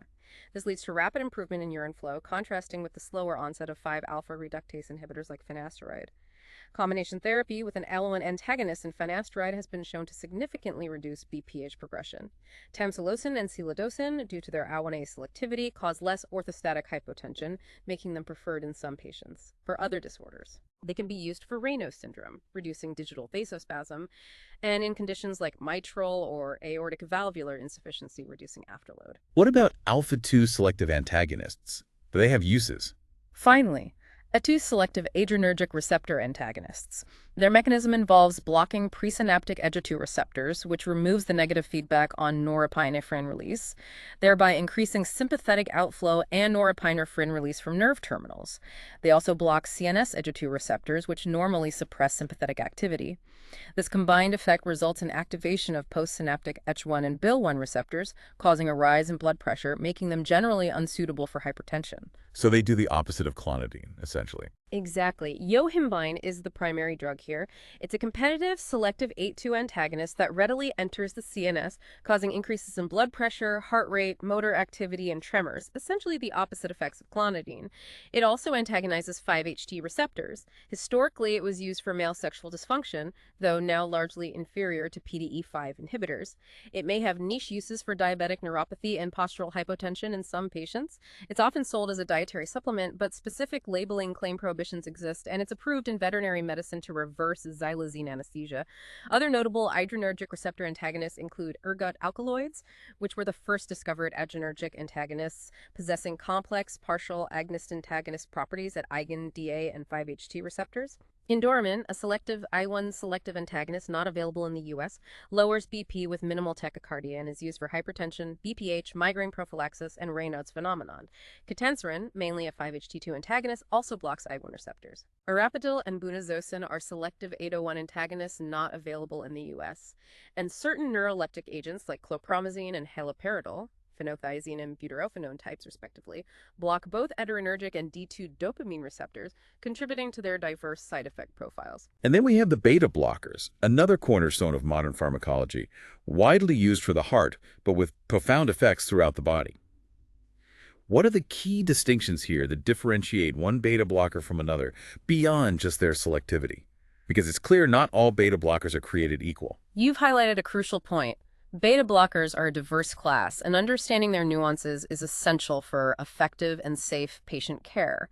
They are categorized by a range of pharmacological properties that go beyond just beta-1 or beta-2 selectivity, their relative affinity for beta-1, 2, and soma-3 receptors, whether they have intrinsic sympathomimetic activity, ISA, meaning they can partially activate the receptor at rest, if they cause alpha receptor blockade, their lipid solubility, which influences their CNS penetration, their capacity to induce vasodilation through additional mechanisms, and their individual pharmacokinetic parameters. Okay, let's break those down. Effects on the heart. In terms of the cardiovascular system, blockers have profound therapeutic effects. They have a modest effect on normal resting heart rate, but their effects become profound when sympathetic control is dominant, such as during exercise, stress, or in disease states like angina or heart failure. They consistently decrease heart rate, negative chronotropy, and myocardial contractility, negative inotropy, if sympathetic tone is present. Short term, they typically decrease cardiac output and can initially increase peripheral resistance. However, with long-term use in hypertension, total peripheral vascular resistance often returns to normal or even decreases, contributing to their sustained antihypertensive effect. Blockers with additional I1 blockade, like labetalol and carvedilol, are particularly effective at maintaining cardiac output while significantly lowering peripheral resistance. They reduce sinus rate, decrease ectopic pacemaker depolarization, slow AV nodal conduction, and increase the AV nodal refractory period, making them useful antiarrhythmic agents. They powerfully attenuate exercise-induced increases in heart rate and contractility, which improves exercise tolerance and reduces chest pain in patients with angina. How do they lower blood pressure then, long term? For antihypertensive activity, MAE blockers lower blood pressure in hypertensive patients, though, interestingly, they don't significantly reduce blood pressure in normotensive subjects. The exact mechanisms are not fully understood, but they are thought to involve blocking renin release from the kidneys, a DAB1 receptor-mediated effect, and possibly diminishing norepinephrine release from sympathetic nerve terminals via presynaptic MAE2 receptors. However, the long-term decrease in total peripheral vascular resistance seems to account for much of their sustained antihypertensive effect. Importantly, some MAE blockers, particularly the third-generation agents, have additional vasodilating properties through various mechanisms like stimulating nitric oxide production, partial BA2 agonism, AB1 receptor blockade, calcium entry blockade, potassium channel opening, and even antioxidant activity. This sets them apart, offering a more nuanced approach to cardiovascular therapy. It's also crucial to remember that non-selective BAE blockers can augment the pressor response to epinephrine, so in patients with pheochromocytoma, BAE blockade must be established first to prevent dangerous, unopposed vasoconstriction. Right, that interaction again. What about the lungs? That's a big concern. In the pulmonary system, non-selective blockers like propranolol can block bronchial receptors in bronchial smooth muscle, leading to life-threatening bronchoconstriction in patients with underlying conditions like COPD or asthma. This is why bronchial blockers should generally be avoided in asthma if possible. While albumin-selective agents, or those with ISA, are less likely to cause bronchospasm, they still require extreme caution in these patients. And metabolic effects. Diabetes. Lipids. Their metabolic effects include modifying carbohydrate and lipid metabolism. Non-selective BAE blockers can delay recovery from hypoglycemia and type 1 diabetes by blunting the compensatory release of glucose-raising hormones, and they can blunt the perception of hypoglycemic symptoms, like tremor or tachycardia, making it harder for patients to recognize a dangerous drop in blood sugar. Therefore, BAE1 selective agents are generally preferred for diabetics. They also attenuate free fatty acid release from adipose tissue. Non-selective blockers generally have an unfavorable effect on lipid profiles, reducing HDL, good cholesterol, and increasing LDL, bad cholesterol, and triglycerides. In contrast, newer one-selective agents like celiprolol, cardiolol, and nebivolol, especially the vasodilating blockers, often improve lipid profiles and increase insulin sensitivity, which is crucial for patients with insulin resistance or diabetes. They also affect potassium levels, blunting the buffering effect of catecholamines on potassium efflux during exercise, which can cause transient hyperkalemia. Other effects include blocking catecholamine-induced tremor, making them useful for essential tremor or performance anxiety, and blocking the inhibition of mast cell degranulation, which is less clinically relevant but part of their broad action profile. Okay, that's a lot of effects. What are the biggest risks and precautions clinicians need to be aware of? Now let's address adverse effects and precautions which are critical to consider for safe prescribing. Cardiovascular adverse effects include bradycardia, which is a normal response, but can lead to life-threatening bradyarrhythmias in patients with pre-existing conduction defects like sick sinus syndrome or AV block. Caution is needed when co-administering with other drugs affecting sinus node or AV conduction, e.g. verapamil, diltiazem, or other antiarrhythmics. Patients may experience cold extremities or worsening peripheral vascular disease, including Raynaud's syndrome, due to reduced blood flow. A critical precaution is that abrupt discontinuation of buccal blockers after long-term use can dangerously exacerbate angina, increase the risk of myocardial infarction, and even sudden death. This is due to a phenomenon called supersensitivity or upregulation of adrenergic receptors that occurs with chronic blockade. When the blockade is suddenly removed, the body overresponds to its own catecholamines. Therefore, doses must be tapered slowly over several days to weeks. Never stop them suddenly. Got it. Absolutely crucial. In the pulmonary system, the major risk is a life-threatening increase in airway resistance due to VATE2 receptor blockade in patients with bronchospastic disease. BAE blockers should be avoided in asthma if possible. However, BATE2 selective agents may be cautiously considered in selected COPD patients if the cardiovascular benefits significantly outweigh the bronchospasm risk. CNS side effects may include fatigue, sleep disturbances, insomnia, vivid nightmares, and depression, though the correlation with the drug's lipophilicity and its ability to cross the blood-brain barrier is not always clear-cut. Metabolic concerns include blunting the recognition of hypoglycemia and delaying recovery from it in diabetics. Caution is advised with BIC-selective agents preferred in these patients. Sexual function dysfunction in men, particularly erectile dysfunction, has been reported with more blockers, but the incidence and causality are often unclear, as many patients needing BATE blockers also have underlying conditions that contribute to sexual dysfunction. Limited safety information exists for pregnancy, so their use requires careful risk-benefit assessment. And overdose. Overdosage can manifest as profound hypotension, severe bradycardia, prolonged AV conduction, and widened QRS complexes on the ECG. Seizures, CNS depression, hypoglycemia, and severe bronchospasm can also occur. Treatment includes atropine for bradycardia, a cardiac pacemaker if necessary, isoproterenol or an ion agonist for hypotension like phenylephrine or norepinephrine, and glucagon, which is particularly helpful because it can increase heart rate and contractility independently of average receptors. Drug interactions are numerous. Aluminum salts and cholestyramine can decrease absorption. CYP enzyme inducers, e.g. phenytoin, rifampin, phenobarbital, and even smoking, can decrease plasma concentrations of extensively metabolized blockers, example propranolol, while CYP inhibitors, example metadine hydrolysine, can increase their bioavailability. They can also impair lidocaine clearance. Additive blood pressure lowering effects with other antihypertensives are often desired therapeutically, but NSAIDs, nonsteroidal anti-inflammatory drugs, can oppose their antihypertensive effects. Okay, despite the risks, their uses are widespread. Can you summarize the main therapeutic applications? For therapeutic uses, Valoral are incredibly versatile. In cardiovascular diseases, they are extensively used for hypertension, angina pectoris, acute coronary syndromes like heart attack, congestive heart failure, where certain Valorals are now standard of care and improve mortality, e.g. metoprolol, carvedilol, bisoprolol, and various arrhythmias. They also treat hypertrophic obstructive cardiomyopathy, acute dissecting aortic aneurysm by reducing the force of contraction, and chronic Marfan syndrome by slowing aortic dilation. For glaucoma, particularly chronic open-angle glaucoma, topical blockers, the timolol eye drops, are used to decrease aqueous humor production, thereby lowering intraocular pressure. In hyperthyroidism, they effectively control the cardiovascular signs and symptoms, tachycardia, palpitations, tremor, and act as an adjunct to definitive therapy. Propranolol also has the unique ability to inhibit the peripheral conversion of T4 to the more active T3 hormone. Propranolol, timolol, and metoprolol are effective for migraine prophylaxis, though not for acute attacks. They also help control acute panic symptoms by reducing physical manifestations like tachycardia, muscle tremors, and other signs of sympathetic overactivity. Other uses include managing alcohol withdrawal symptoms, treating akathisia, a movement disorder, and for the primary prevention of variceal bleeding in patients with portal hypertension, example propranolol and nadolol. So how does a clinician choose which beta blocker to use, given all these differences?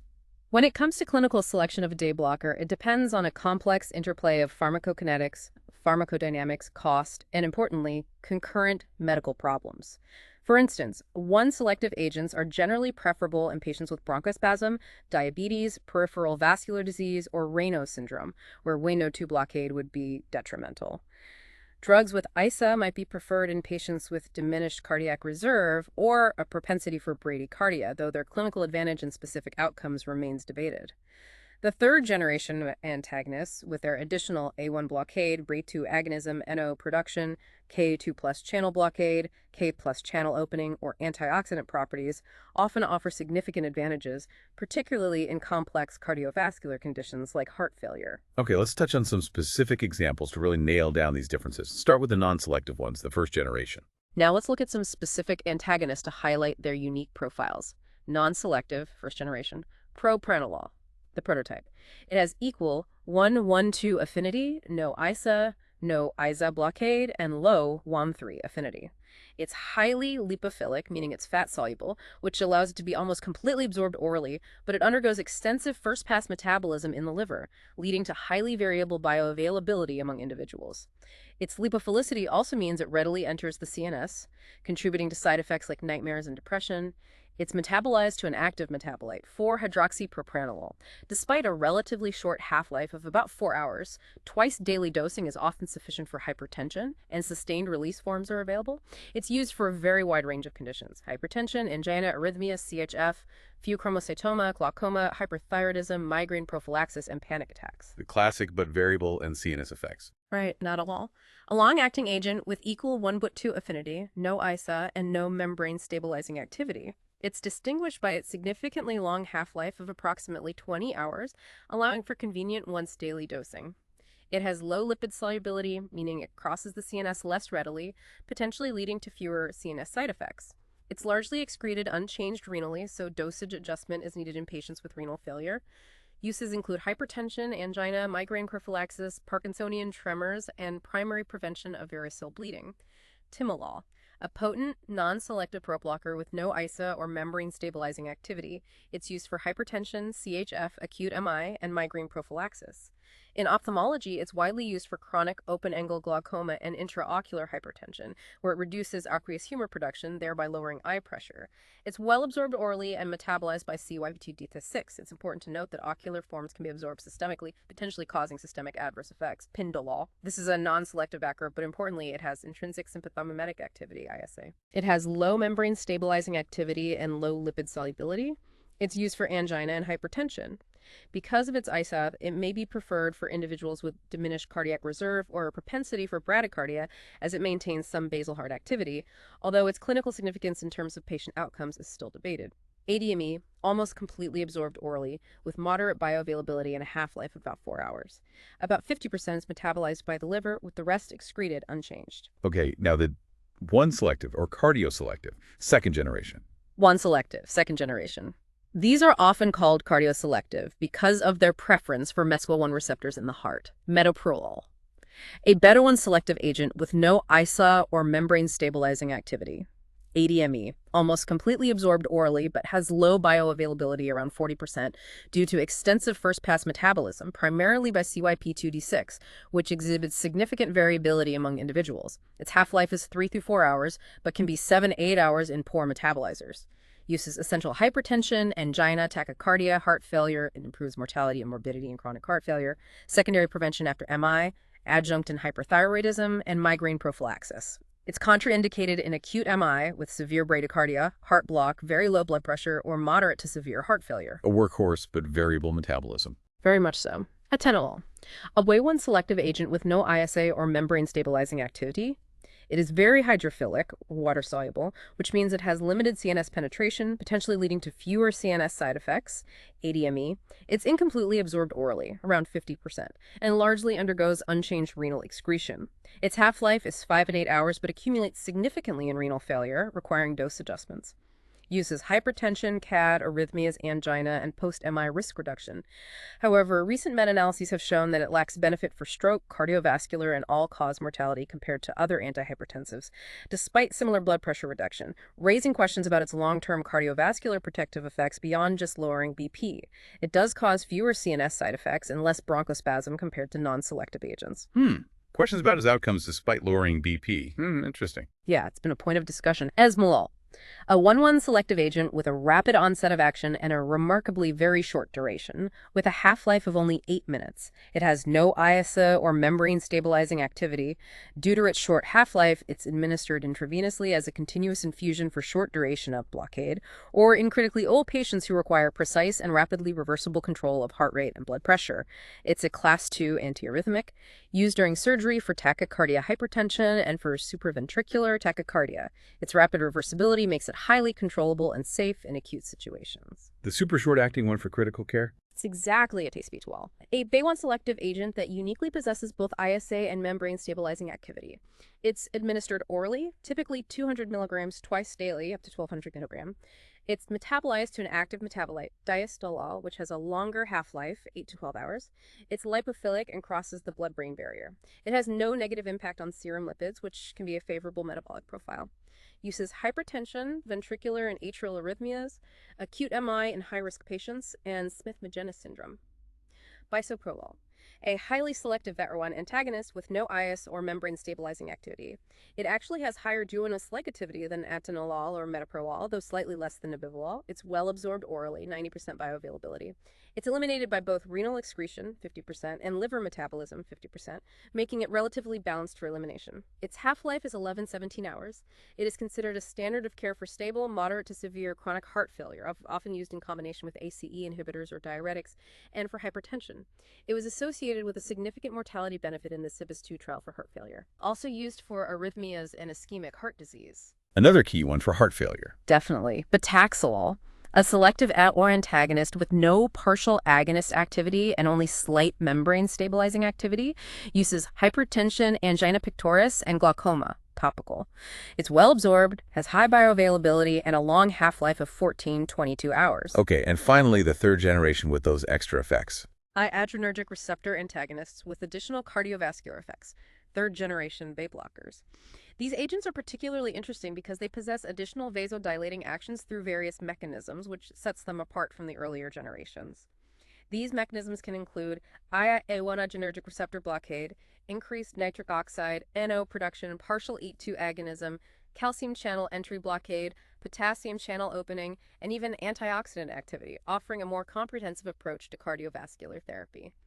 Labetalol. This is a competitive antagonist at both 801 and beta receptors. It's administered as a racemic mixture of 4 diastereomers, each with different activities, contributing to its complex and unique pharmacological profile. The RI isomer is primarily responsible for A1 blockade and has some ALACHU ISO, which contributes to its vasodilating effect. The SR isomer is primarily responsible for its potent IgA1 blockade. Both I1 and A blockade contribute to its effective blood pressure lowering effect. Used orally for chronic hypertension and intravenously for hypertensive emergencies, with an onset of 2 for 5 minutes and peak effect within 5-15 minutes, lasting 2 to 4 hours. It uniquely maintains or slightly reduces heart rate and maintains cardiac output while significantly reducing systemic vascular resistance. Crucially, it does so without reducing total peripheral blood flow, and it maintains cerebral, renal, and coronary blood flow.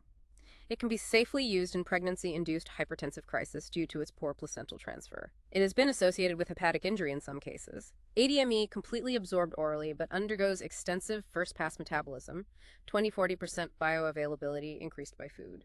It's rapidly metabolized by the liver with a half-life of about 8 hours. Alpha and beta blocker, good for emergencies and pregnancy. Correct. Carvedilol. This is a truly unique third-generation AB blocker with a distinct pharmacological profile. It blocks BEAT1, BEAT2, and ammonin receptors, making it a non-selective beta blocker with additional A1 blockade. Crucially, it also possesses significant antioxidant and anti-inflammatory properties, which are thought to be particularly beneficial in congestive heart failure. It has membrane-stabilizing activity but lacks ISA. It's also recognized as a beta-arrestin bias ligand, meaning it selectively activates certain intracellular signaling pathways, though the full clinical relevance of this is still being elucidated. It reduces arterial blood pressure by decreasing vascular resistance while largely maintaining cardiac output and decreasing overall sympathetic vascular tone. It's also renoprotective and has favorable effects in patients with diabetes and metabolic syndrome. FDA approved for hypertension, CHF, and left ventricular dysfunction post-myocardial infarction.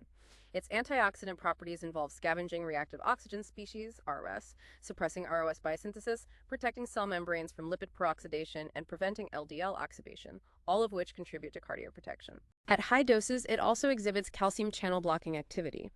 Numerous large clinical trials have demonstrated that carvedilol significantly improves ventricular function and reduces mortality and morbidity in patients with chronic heart failure. It also reduces cardiac sympathetic drive in chronic CHF, ADME, rapidly absorbed, peak 1 to 2 hours. Highly lipophilic, it is more than 95% protein bound. It is extensively metabolized by hepatic CYPs 2D6 and 2C9 with a half-life of 7-10 hours. Its metabolism is stereoselective. No dosage change is typically needed in elderly patients or those with moderate to severe renal insufficiency. However, its pharmacokinetics can be affected by CYP inducers or inhibitors. Another major player in heart failure, with antioxidant properties. A very important one, bisindolol. a non-selective DMOG antagonist with weak AVA1 blocking properties. It increases left ventricular ejection fraction and decreases peripheral resistance by reducing afterload. It increases plasma HDL levels and has no effect on triglycerides. While the BEST trial surprisingly showed no survival benefit versus placebo for heart failure, fascinating research has shown that polymorphisms in vedotin and adrenergic receptors can predict its effect on arrhythmias, highlighting the role of pharmacogenomics. Celiprolol, a third-generation cardioselective edge antagonist, though not available in the U.S. It has low lipid solubility and no membrane-stabilizing activity. It also exhibits weak vasodilating and bronchodilating effects due to partial G2 agonism and papaverine-like effects, direct smooth muscle relaxation. Additionally, it antagonizes peripheral MUO2 receptors, promotes nitric oxide, NO production, and inhibits oxidative stress. Its weak AMA1 properties are not clinically significant at therapeutic doses. It reduces heart rate and blood pressure and increases AV nodal refractory period. Oral bioavailability is 30–70%. It's predominantly excreted unchanged in urine. Nibivolo, a third-generation, long-acting, highly selective adrenergic receptor antagonist that uniquely stimulates nitric oxide NO-mediated vasodilation via AR3 receptor agonism. It lacks IS, ISA, membrane-stabilizing, or ARC1 blocking properties. It's administered as a racemate, where the D-isomer is the active A blocker, while the isomer enhances NO production. It's lipophilic and undergoes extensive first-pass metabolism by CYP-TD6, with a half-life of about 10 hours, and active metabolites contribute to its effects.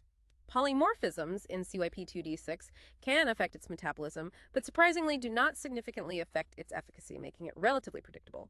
Uses hypertension, where it may have better outcomes than first or second generation A blockers. It lowers blood pressure by reducing peripheral vascular resistance and significantly increases stroke volume, preserving cardiac output.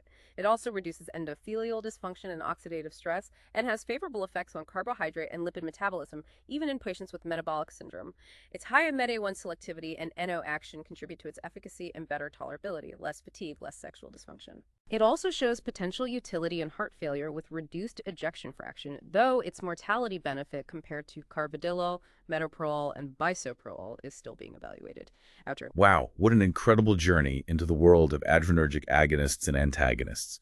We've seen how tiny tweaks in molecular structure can completely change a drug's behavior, allowing for incredibly precise interventions, truly elevating our understanding from basic principles to that elite-level professional insight we aimed for. Indeed. From the fundamental fight-or-flight response mediated by endogenous catecholamines to the sophisticated design of third-generation beta blockers with their multiple mechanisms of action, the level of detail and control in this field is truly remarkable. It highlights the body's intricate systems and how deeply pharmacology can interact with them, fine-tuning physiological processes with an almost surgical precision. And the clinical implications are profound. Whether it's a life-saving shot of epinephrine for anaphylaxis, a daily pill for hypertension, or a nuanced treatment for heart failure, understanding these pathways is absolutely key to optimizing patient care. It's not just about knowing what the drug does, but how and why it works, right down to the receptor subtype, the specific enzyme interactions, and the patient's individual physiology and reflex responses. This is truly the difference between simply administering a drug and mastering its impact. Precisely. The interplay of direct actions, indirect effects, baroreceptor reflexes, and even genetic variations in metabolizing enzymes means that what appears simple on the surface is actually a complex, dynamic symphony of interactions. Knowing these details, truly mastering them, allows for an elite professional level of understanding, enabling smarter drug selection, anticipating potential challenges like drug interactions or side effects, and ultimately providing the most tailored and effective care for each individual patient. This depth of knowledge is what allows us to navigate the complexities of individual patient responses, from molecular interactions to whole body effects. So what does this all mean for you? You now have a foundational, deep, and nuanced understanding of one of the body's most critical regulatory systems and the powerful drugs that modulate it. It's a testament to how the constant pursuit of knowledge allows us to better understand and influence our own biology, to move from simply knowing facts to truly mastering a complex subject and applying that knowledge with confidence. This deep dive should leave you with a profound sense of mastery, but also with a provocative thought to carry forward. As we continue to discover more about the intricate nuances like biased agonism, allosteric modulation, and the specific roles of various receptor subtypes, how might future drugs be designed to achieve even greater precision, even fewer side effects, and perhaps even target new, currently untreatable conditions? The ongoing research in this field promises even more targeted therapies in the years to come, further refining our ability to precisely tune the body's own control panel in ways we can barely imagine today. Another incredible deep dive complete. We hope you feel as well informed and intrigued as we do about the incredible, ever-evolving world of pharmacology. Until next time, keep that curiosity alive.